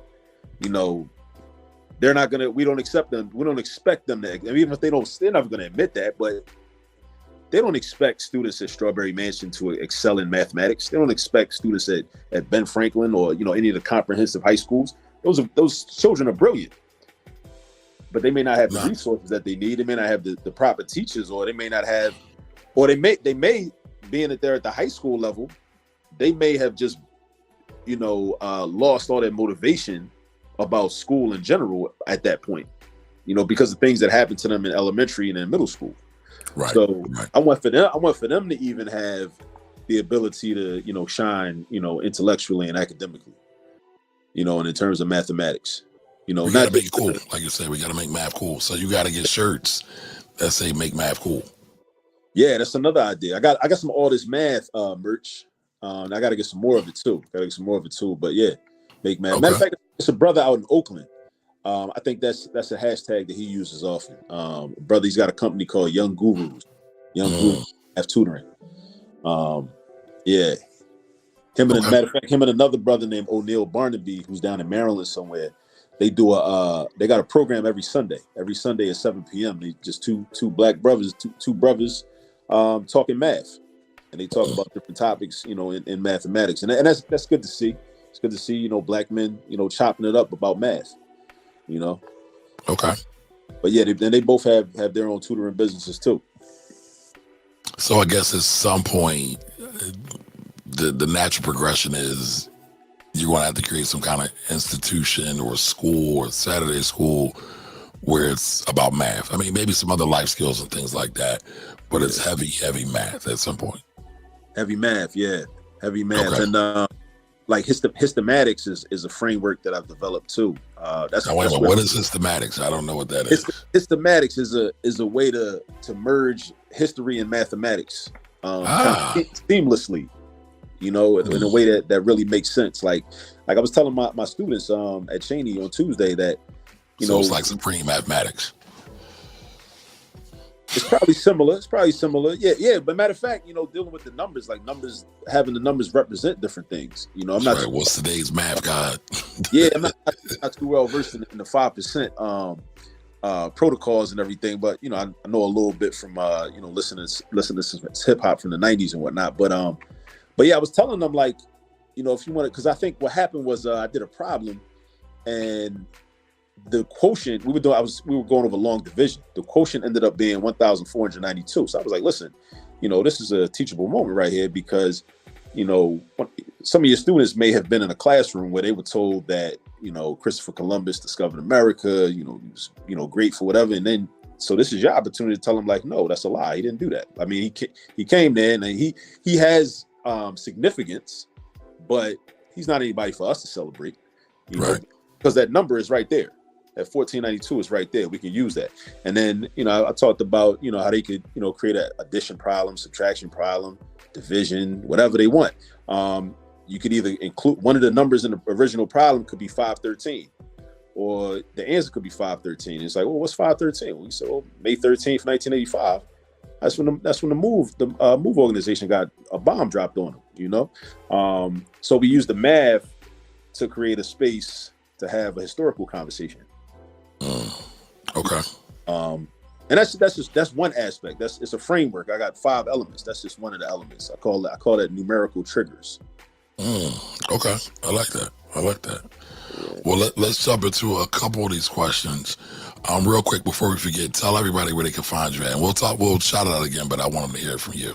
Yeah, definitely. Instagram at All This Math, Facebook All This Math, Twitter All This Math.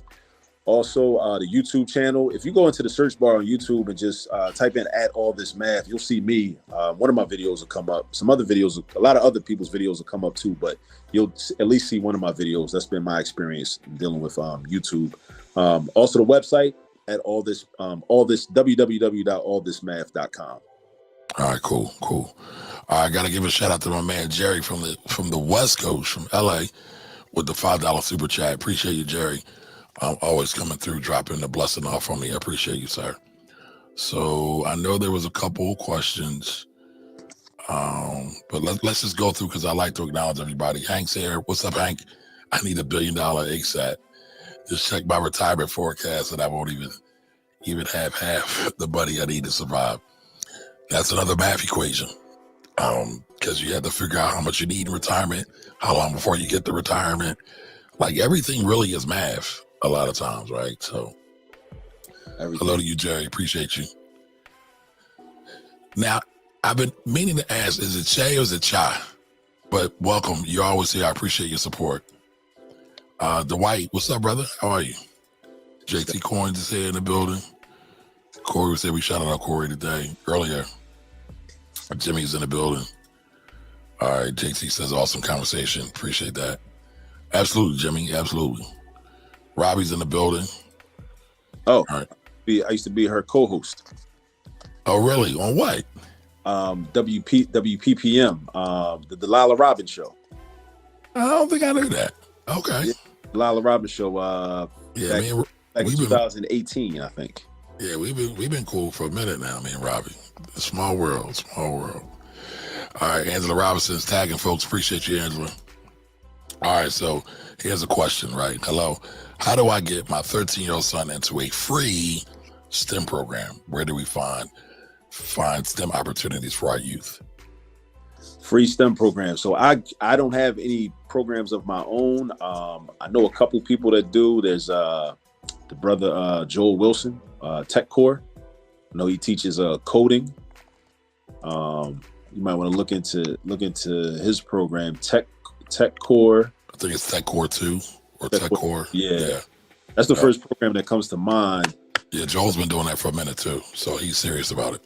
Yeah, I would check with the school guidance counselor about summertime opportunities, and even some of the local recreation centers. See what they're doing, see what their summer programming looks like. And I'll be honest, I would also do a Google search because there's also a lot of college campuses that are offering STEM programs. My son does some robotics. He's got this love-hate affair with robotics right now. But I've been looking at some other STEM programs for him as well. So, all right, let's see. Jimmy's here. Oh, Jimmy with the Lincoln, that's right. So shout out to LU. All right, Cherie. Hey, Cherie over the 10K project. Shout out to her. She says, glad you are having this topic tonight. Shout out to the 10K project. If anybody's watching or listening, make sure y'all follow them. They are providing a platform to see our businesses get funding from the community on their own. So, all right. Dorian says, I thought about that video teacher back in 1997 at Cheney. Okay. He's talking about your comment about video in classrooms. Yeah. All right, Miss Edith is here. Hey, Miss Edith, how you doing? All right, Miss Edith is being a good clans person, good clansman, clans lady. All right, she liked and shared, so I appreciate that. Do me a favor, y'all. Please like and share the comment if you like the content. The algorithms are out to get us, y'all. So y'all got to help me beat the algorithms. If y'all like seeing this content, progressive content, conscious content, some might even say hotep content, right? But with a positive bent, right? We not with the shenanigans. We with the progression here. That's more math. What's that? The algorithm. That's more math. Right. But yeah, how about the algorithm is math? And, Formula. you know, I kind of joke around with the algorithm really just triggers and shows what the audience wants. Now, you have to factor into it who built this algorithm. And a lot of times they aren't people that look like you and I. And so a lot of times, in my experience, it tends to favor other folks. It don't favor us. But I think you can beat the algorithm. There's enough of us who have done it. And so we can keep pushing through. All right, Michael, how are you, brother? Welcome, welcome, welcome. All right, make sure y'all go follow All This Math on YouTube. Again, just go to YouTube, youtube.com, put in All This Math, ALLTHIS, math, right? Y'all know how to spell math. Yeah. All right, math develops critical thinking. Well, yes, it does. Yes, it does. Definitely. I mean, listen, you can look at some of the most expected jobs or some of the most projected jobs that are coming up, and I'll pull that on the screen real quick before we get out of here. They're all math related, engineering related. But again, as Akil said, the foundation is math. There's program, engineering, some kind of analyst work. It all goes back to heavy math. And you know how people say, you know, facts over feelings, and I think that. So I think that you know, I'm trying to develop my emotional intelligence. That's been one of my weaknesses throughout my life. My emotional the EQ. You know, but at the same time, like, I believe that there's validity to facts over feelings, because if you know, sometimes people just feel like, well, this is how I feel, so the objective reality just doesn't matter to them. And that the math represents the facts, because you might see something, and because of your own socialization process and programming, you might feel a certain way about it. Or you might feel like something is bad, or maybe something is more expensive, or something is really expensive. But then it's like, but wait, let's do the math. Let's run the numbers and let's see if it actually is quote unquote expensive. And what does expensive even mean? Right? So when we do the actual math and we break it down, like, for example, like, I remember like years ago, people were talking about like vegetarianism, and because of a lot of the marketing around vegetarianism, it was like, oh no, that's expensive. But it's like, but wait a minute, like, you know, what is it really? What are we really talking about here? You know, like buying vegetables, like how much are vegetables versus like steak and chicken? You know, like, so when we do the numbers and we actually do the math, then we can actually get into the facts. Otherwise, now, I will say this though, right? I agree with everything you just said, but I'm also the guy who says numbers lie. And I say numbers lie because numbers oftentimes can tell a story that the person that's doing the math is manipulating behind the scenes. So if you understand the math and understand the formulas and everything else that goes into the math, a lot of times you can detect the lies also by doing math. Because it does get, that is a valid point, because it gets deep, and that's another reason for us to know the math, because people can manipulate the numbers to tell a certain story, right? Yeah. Especially dealing with statistical analysis. Oh man, that's one of the things. So I struggled with statistics in school. I had an Indian teacher, and this was one of my first times being upfront with a cultural difference. I asked a lot of questions. I naturally asked a lot of questions. I've always been like that. I couldn't ask questions in his class. He looked at it as a view of disrespect. And then I found out by talking to some of my other Indian classmates when I was at Temple. They said, no, you can't do that in India. We don't do that. You ask questions later on. You don't raise your hand. You just wait. And I was like, really? Like, what if I forget later on? But that's kind of my statistic story. But then I found out that you can really do a real bang up job on people using statistics, right? Because if you don't have a proper sample size, right, things can be skewed really easily if you don't know what you're looking at. So it's really important that you really do understand math.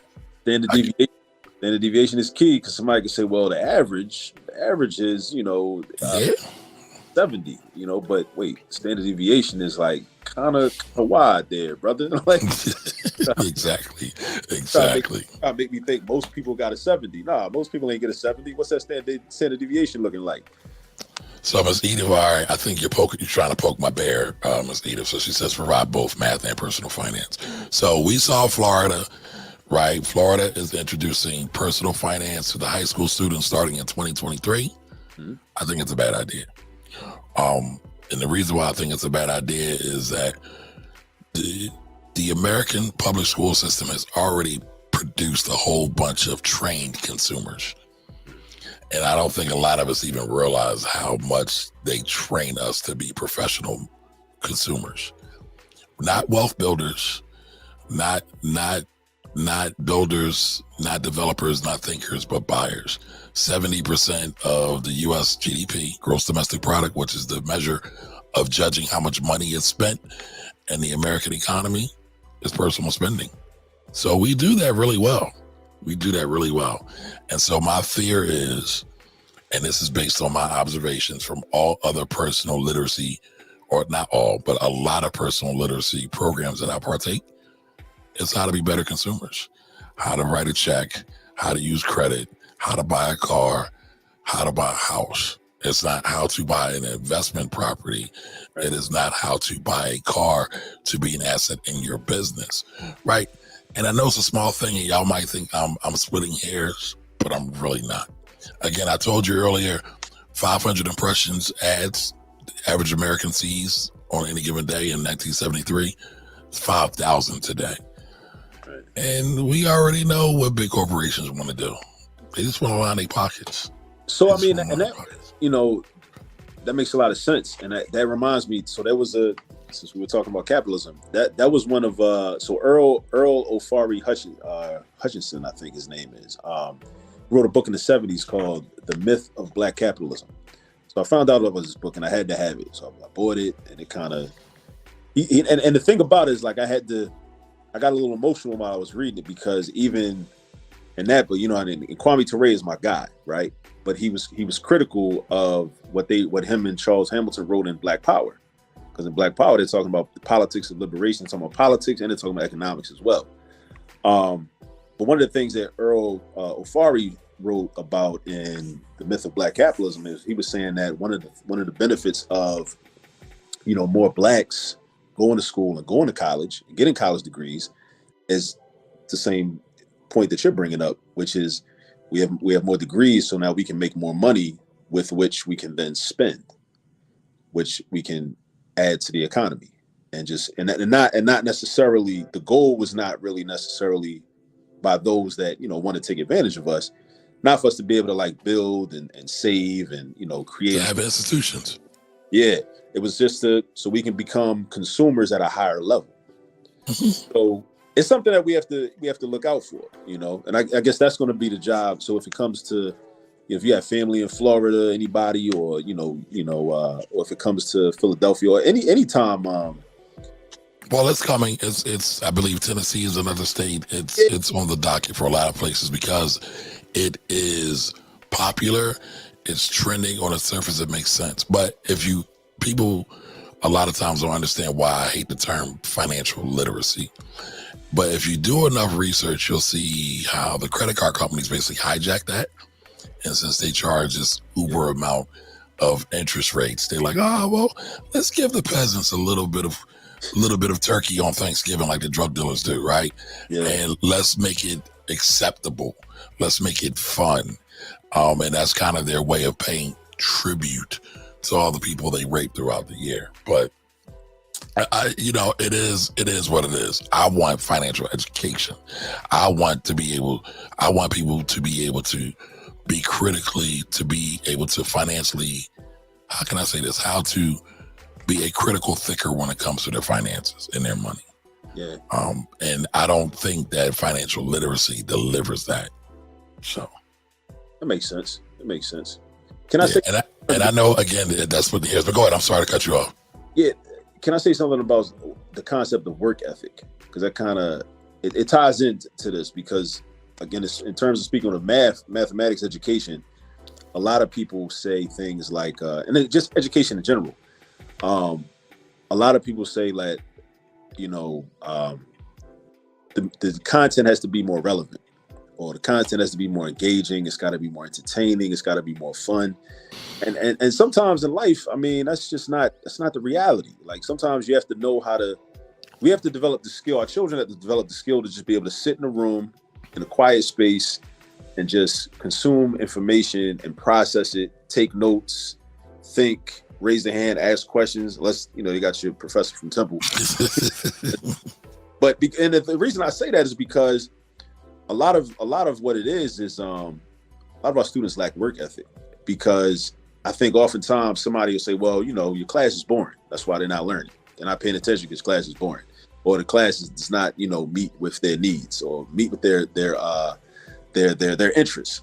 And I'm like, there are students that might love sports, might love basketball, right? And all they think about is basketball. But if they lack work ethic, you could take a whole Algebra 1 curriculum and create nothing. Everything you do every day will be algebra through basketball. The student that is like, yo, I'm not doing this. I don't want to do it. Even if you meet them there, like where he is, he's still not going to do it. I agree, but so not to go against your thought, because I agree with you 1,000%. I also, right, this is a point where two things can be opposite and true at the same time. I do think if you are a better communicator, and are genuinely into it and are a better teacher, you can deliver it. For example, I never thought I was going to be able to make it to my calculus class. I had a professor at Temple named Darren, forget his last name. He got me through calculus. And I wasn't particularly strong like you. I wasn't particularly strong in math. What happened was I just kept taking algebra over and over and over again until I got the concept. It's like, oh, I got it. Which goes back to what you're saying, right? You do need a work ethic. Yeah. But sometimes if you have a good teacher, they make the understanding that much better. And I think that's a problem with some of our teachers now, because a lot of them, they're not there to teach. They're not there to give. They're there to collect a check. But that, again, I'm not trying to put shade on my teachers, because I do think teachers are drastically underpaid, right? But there are a few bad apples in the bunch that make it bad for everybody else. Yeah. But so all right, with that said, how should someone approach making a subject fun? How do you make math fun? Or as fun as possible, right? Because I do agree with you, like I said. I think you should try to meet your students where they are. Like, you should try to do that, but then sometimes it's just, you might not be able to do that. You might not. I think that should be a bonus. I think, somebody meeting you where you are is a bonus.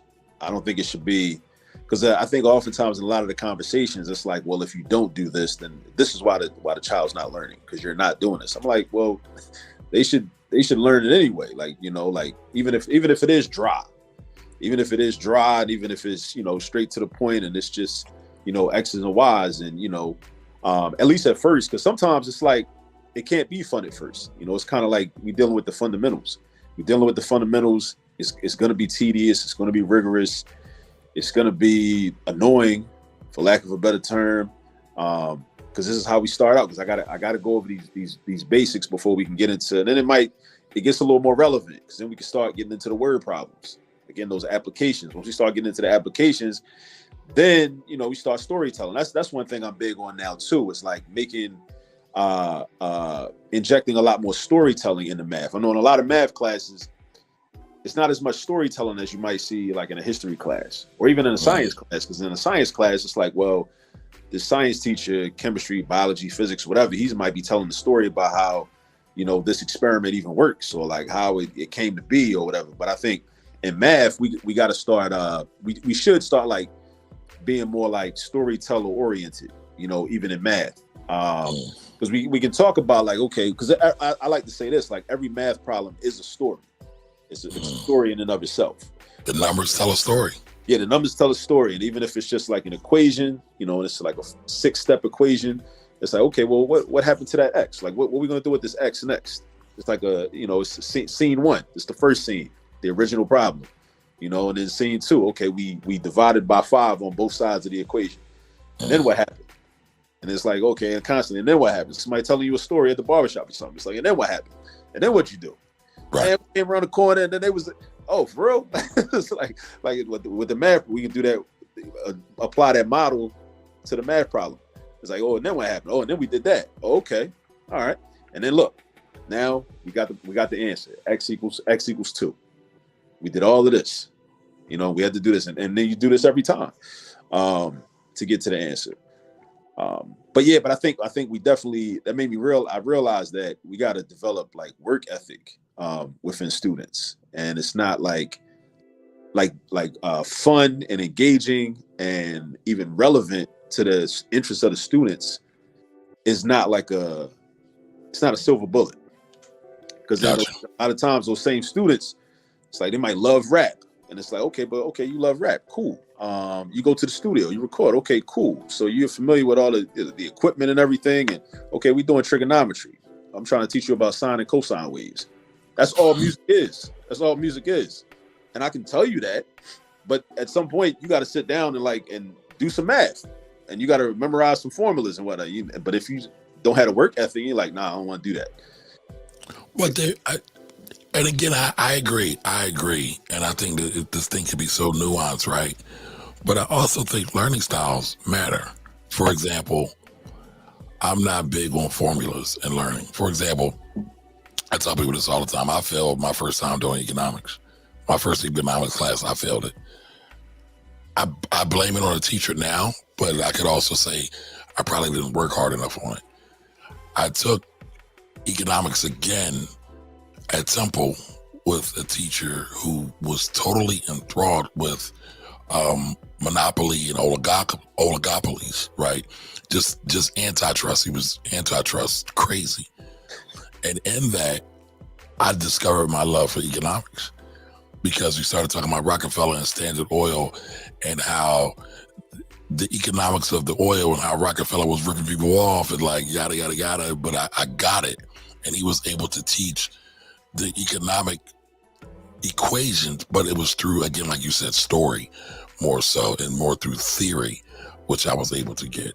But I wasn't in tune with my learning style at that time either. So yeah. I think one of the things we need to really do is help our children identify their learning styles earlier. So when they find these teachers that might not resonate with them, they can figure out how to go somewhere else and still get whatever knowledge that they need to get. Yeah. Now, Ugly Mona says this. Hello, everyone. Thanks for your great show. To Akil Parker, thanks for joining us. What are some reasons that you believe cause Black children to struggle with reading comprehension? Good question. They may not get enough exposure. To reading, enough exposure to books. Reading is marketed as something that is not cool in a lot of spaces. So with that, you may not end up getting a lot of practice. I think the problem becomes compounded with technology and screens. So we end up being like given information a lot of times, and there aren't as many opportunities for us to have to even think about what something means. This might be far-fetched, but this just came to mind. I think about back in the 80s and 90s, and even somewhat in the 2000s, like listening to rap music, where me and my friends, we would have to sit, but yo, what does that mean? What did he say? Or what's he trying to say? Trying to, kind of analyze the double entendres and everything. And yep. We didn't know the slang from this part of the country. We'd have to think figure it out. I don't know that that's happening a lot with the current music. So that's another opportunity. I think that probably helped my reading comprehension to an extent, when I was younger. I know for me, I'm a major KRS-One fan. KRS-One was always dropping the facts about history, which would make me then go read certain things. There's certain stories in the Bible I would go read because KRS-One talked about it. Now, my mama took me to church on Sunday, and I really didn't care too much. But when Chris, the Blast Master, dropped it, I went and cracked the book because he was showing me where blackness was in the Bible. And that didn't happen a lot in the church when I was growing up. Relevancy, right? All right, Ugly Mona's got another question for you. Okay.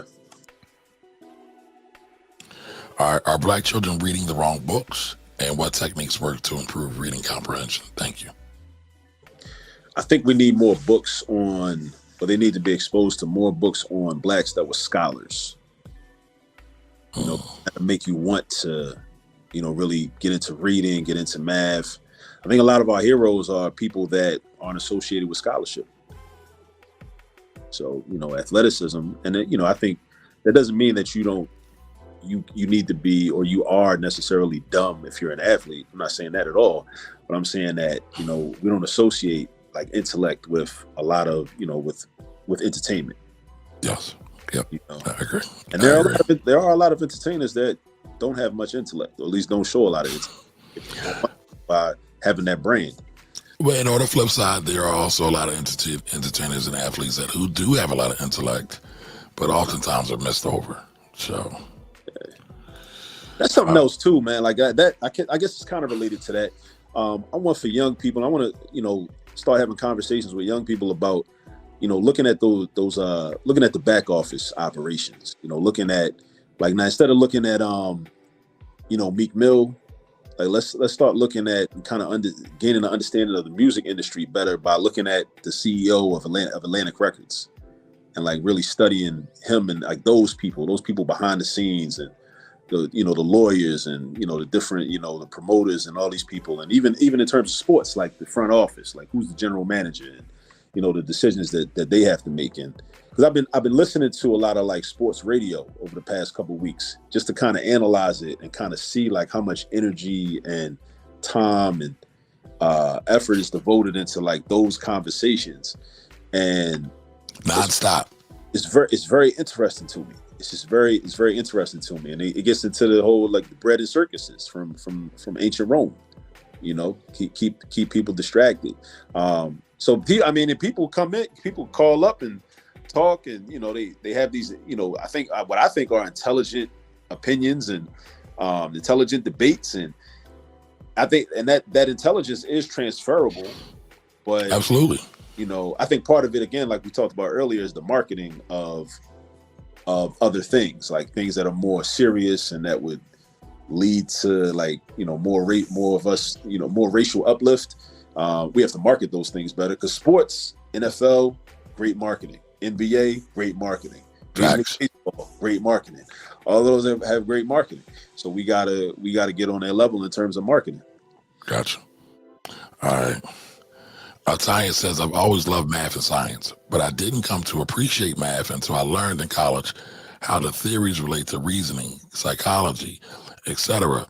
I was able to appreciate it because I could relate to it, to life, and how I use it every day without realizing it. Mm-hmm. Shout outs to you, lady. Shout outs to you. That's a gem right there. All right, Angela's giving you the fire emojis. Ms. Edith says numerical triggers. Yeah, numerical triggers. Yeah. All right. Hey, Northern Bell, how are you? She says, great show. She says, thank you. Yeah. And to the other caller's point, I would say, like, when I was young and I was doing, I guess, well in my math classes, a lot of times I had a procedural understanding, and I lacked a conceptual understanding. I talk to my students at Cheney about all the time. It's like, I want you to have the procedural and the conceptual understanding, and I want to make sure you impart that onto your students that you get in the future, because having a procedural understanding is cool. That's why I'm a big formula person. I'm like, just give me the formula, right? Take the numbers and plug them in, and then do the math, and make it do what it do and be done.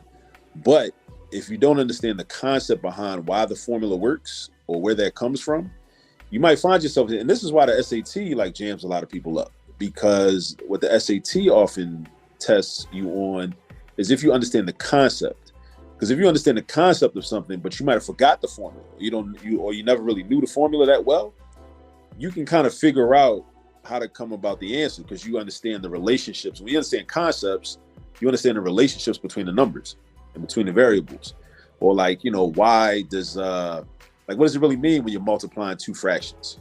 Like, what does that even mean? And then you can show it like visually, and a lot of our children have challenges with fractions.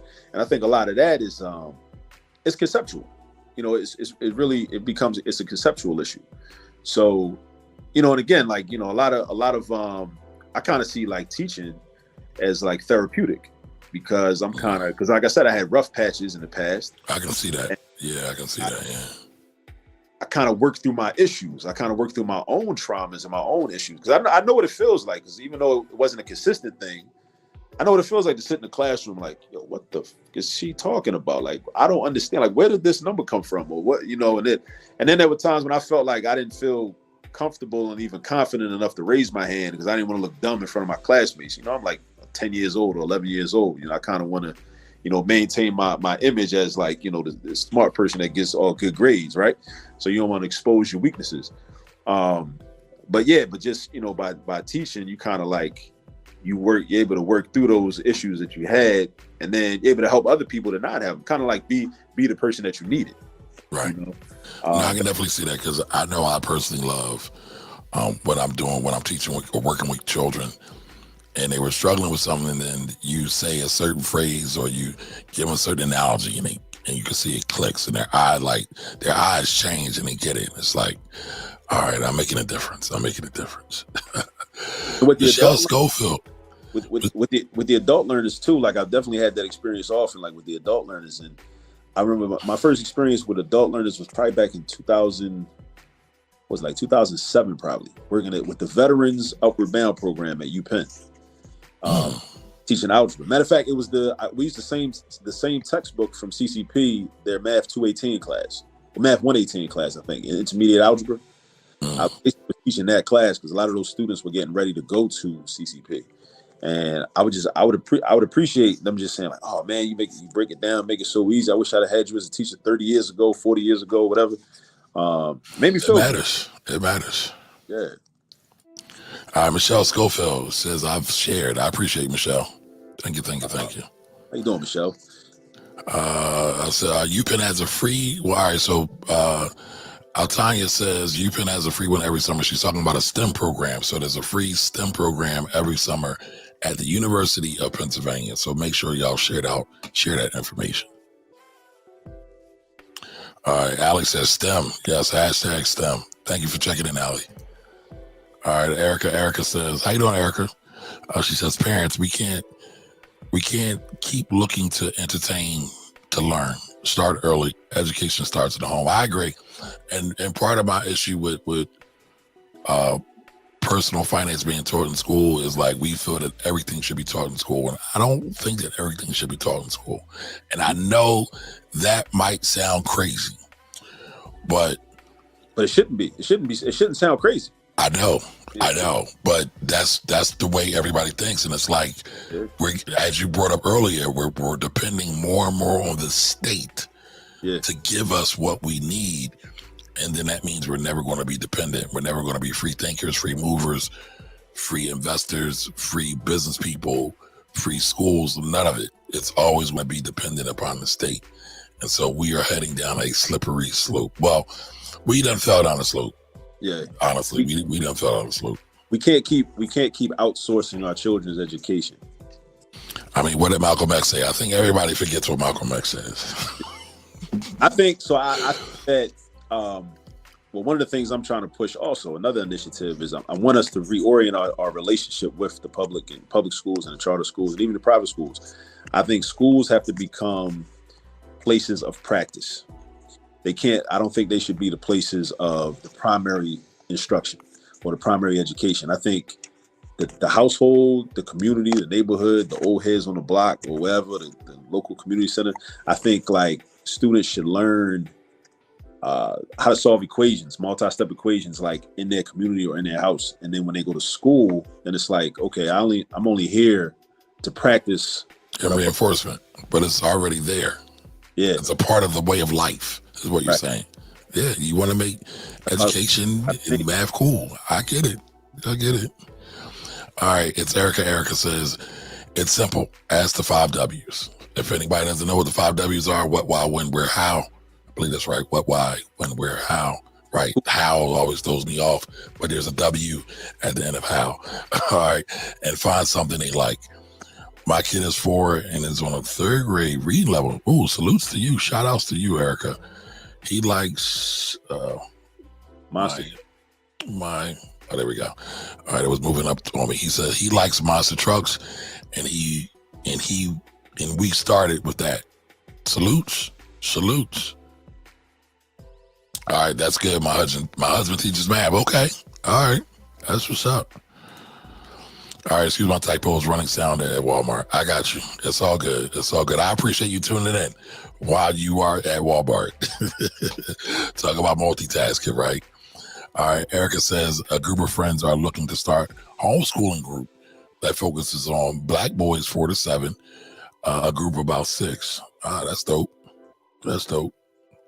I think homeschooling is definitely, I wish I would have done it, but I think homeschooling has helped a lot of Black children excel in the way of education and mathematics, especially. We've seen a lot of early graduates going through the way of homeschooling, and early graduates not of high school, but also of college. So that shows you that something's working there. Yeah. All right, Marquez Baker, how are you? Welcome. Found this Erica through Erica Williams. Link up. All right, appreciate you coming on over. Make sure you subscribe to the channel. I appreciate the balance, takes, and knowledge. Yes. We looking to have conversations that can truly uplift people. I'm not looking to preach at folks and say don't go enjoy a latte whenever you want, right? It's more to it, right? And money is like math. It's always around us. And so the things that really dictate our money are all the other things. How we think about things, how we rationalize things, the EQ that Professor Akil talked about earlier. If you can work with some of the other things that aren't necessarily related to money, you can make more money, if that makes sense. But all right, it's cool, Erica. I got you. You're running around. I got you. All right, I think those are all the comments. Is when they are. We got Jerry again. Jerry, thank you for the super chat. Appreciate you, brother. But Akil, as we wrap up, where can people find you, and what would you like them to know? What's the last word you would like them to know thinking about you? So you can go to YouTube at All This Math. I think the link is in the comments. Also Instagram. We're gonna have reels on Instagram with some like short math lessons. At All This Math. Also Twitter at All This Math. I don't spend as much time on Twitter. I will be in the future though. Maybe on TikTok at some point. My daughter Asada, I do videos with her. She's 10, and she was recommended to me that I should get on TikTok because that's where the young people are. One of the things I want people to know is it's a good question. We've talked about so much already. I feel like I've said everything. But no, I guess I want to go back to that point. We can't outsource our children's education. Facts. And I think one of the reasons we do that is because we've been conditioned to do that. That was our experience as children, as young people. Kind of the school was in a lot of ways solely responsible for our education.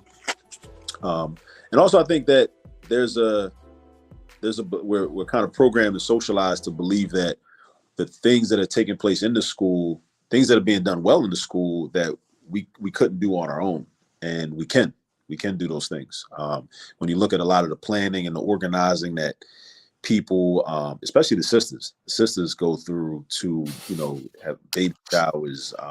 Sisters always hold it down. Thanksgiving dinner, birthday parties. A lot of those just maintaining a household on a daily basis, men and women maintaining households on a daily basis. The same type of organizing was required to provide for education. When you get into content is a little different, but that has to be the foundation of it. Like homeschooling groups, a large part of that is really organization. Coordinating different things and coordinating people, connecting people. If you don't have the ability to provide the education on your own, then reaching out, finding the resources, knowing where to go to get them, knowing who can recommend them, all those types of things. So I want us to feel confident that we don't need the school to be the end all be all. Like we don't need to be at the mercy of the school system because we understand the problems and the challenges with the school system. So we can solve some of those problems by taking control of the education of our children.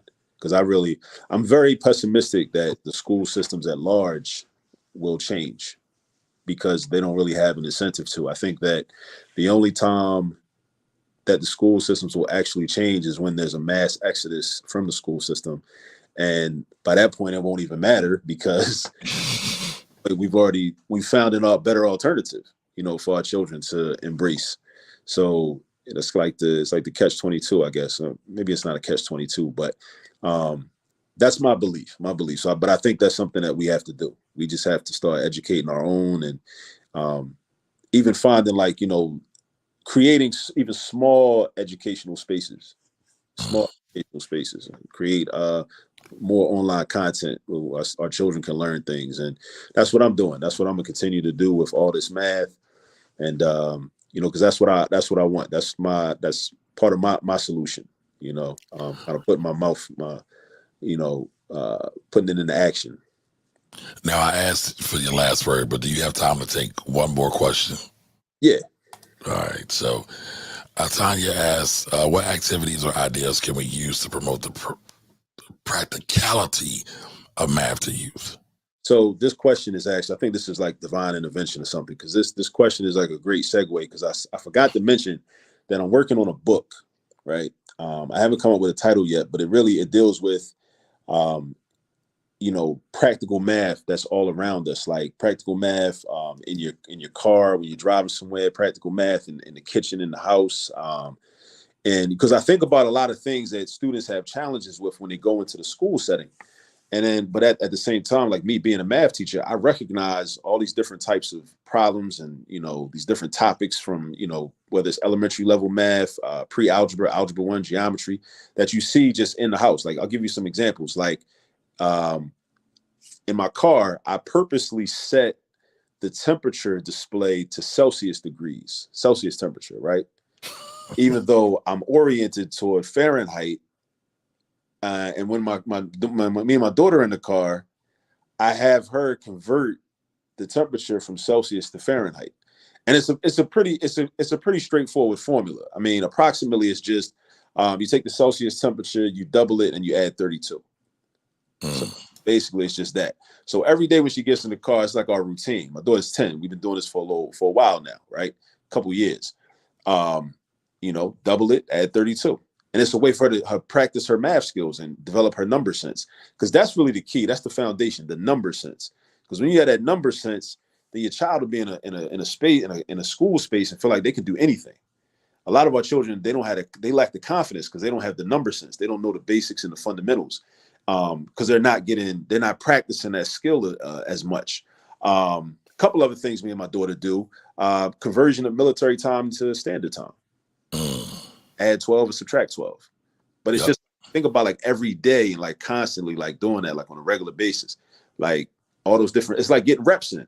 It's like you get reps in, you get more reps in. A lot of our children don't get enough reps in, or they only get it in school, but we got to get it more. The last thing I'll say is there's an issue with negative numbers. Our children don't really understand negative numbers until they're introduced in an algebra class a lot of times. Like, that might not be till 9th grade in some schools.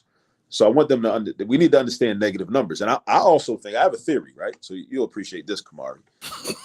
I have a theory that because people don't understand negative numbers, it affects their financial, not financial literacy. I don't want to even use that, but their ability to be fiscally responsible. Because I believe that people think that it's like, well, shit, I ain't got it. If I ain't got it, I ain't got it. But so they're thinking that, well, you know what? Owing $2,000 or being negative 2,000 is the same as zero. Because in reality, I don't got it. I don't got no money. But those are two very different things. Zero is going in the hole. Yeah, you're in the hole. You're in the hole. Yeah. That's a concept. Like, conceptually understanding what a negative is, you might be onto something. That's a thing in and of itself. So the way I teach my daughter this is, when we tell stories, like, to our children, and we talk about something that happened in the past before they were born, ask them how old they were.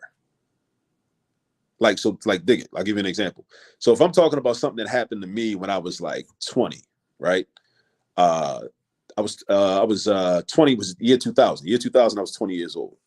My daughter was born in 2012. So when she knows I was born in 19, so I have her do the math, right? And it might sound tedious and laborious right now, but this is something that we're used to because we've been doing it for a while. And I could do it with their children. So it's like, oh, yeah, when you were 20, Dad, I was negative 12. So it's teaching them, the number line is teaching them positive and negative numbers through a story. And it also like makes it feel, because we tell stories all the time. We talk about things that happen, prior to their, being born, right? So we can think about it like that, and it gets them oriented toward, okay, negative numbers. So it's not just because usually when our children are introduced to numeracy and numbers, we start at 0 and count up. We just use what we call the natural numbers, the numbers that we count with naturally. Then the negative numbers come about, and it's like it creates a whole lot of confusion. I remember I had a teacher in elementary school that told me one day, you can't do 3 minus 5. You just can't do that. She told me that. And then I got to algebra, and it's like, wait, oh, you can do that, right? So I think I probably am not the only person that had that experience, because negative numbers do exist. And again, it ties into my theory about financial responsibility or fiscal responsibility, not understanding the concept of negatives. So then if you don't understand the concept of a negative, like how can you really understand debt? Right. You can't really understand debt. You just think, well, shit, I ain't got it. Another gem, brother. Gotta give you the horns for that. Jesus, weeks.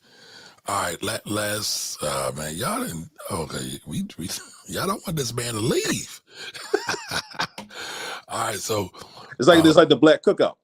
Yeah, it's cool. We ain't got no Henny, we ain't got no yak though, so but it's all good. Drink some water.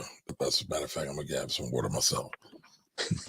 All right, Marquez says if you're interested in STEM, get used to doing practice problems for 4 to 5 hours straight until you understand. What do you think about that? I think it depends on the individual.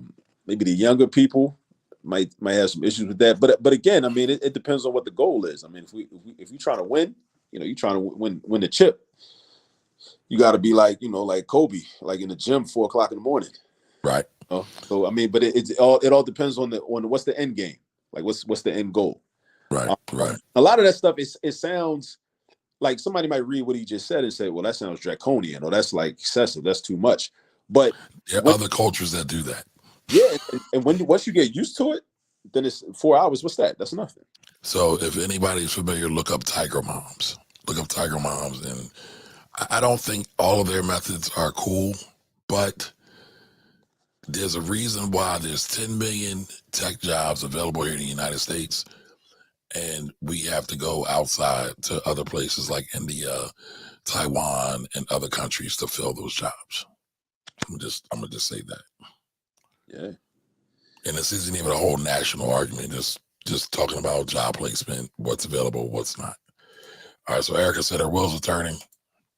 All right. Y'all got me screaming at Walmart. All right, cool. Well, do me a favor. You screaming, share this out, subscribe to the channel, and come back because we're here every day at 8 p.m. All right. Loving all these ideas. When is your book dropping? He said he ain't got it yet. He got to come back and tell us. You got a date? I need an accountability partner. Because I got you because I'm working on something too. Okay. And you'll actually I got you. Yeah. All right, those are great. I know Michelle's really big into STEM because I believe, Michelle, if I'm correct, you had your child over at TechCore as well over there with Joe Wilson. So that's how we met. I tutored both of her sons. Oh, dope. All right, y'all. Well, listen, I appreciate everybody being here, but every show we have to do our affirmation of the day, right? So today's affirmation is I'm a loving person who deserves to be loved fully. All right. Remember, you have to say these affirmations more than one time, right? I'm a loving person who deserves to be loved fully. I am a loving person who deserves to be loved fully. A lot of us don't really feel like and know that we deserve to be loved, right? You can't really help folks if you are in a state of, I don't want to call it depletion or negative numbers, so to speak, to tie it all in, right? If you're not getting the love you need, a lot of times you got to figure out why. And you got to figure out why you aren't loving yourself enough and you're not getting love from your family, your community, and your environment. Sometimes you got to change that environment. Sometimes those people that say they're family aren't really family at all. They're just blood-sucking leeches, and you got to remove yourself, right? So know that you don't have to be abused. Know that you do deserve to be loved. All right, so I want y'all to be able to walk out daily and understand that and internalize that. as we go on. All right. So listen, y'all, I appreciate everybody being here. I'm always humbled that you're here, right? Remember to be love and to always seek the light. I'll see y'all next time. I'll be back tomorrow at 8 p.m. Have a great one, y'all. Peace.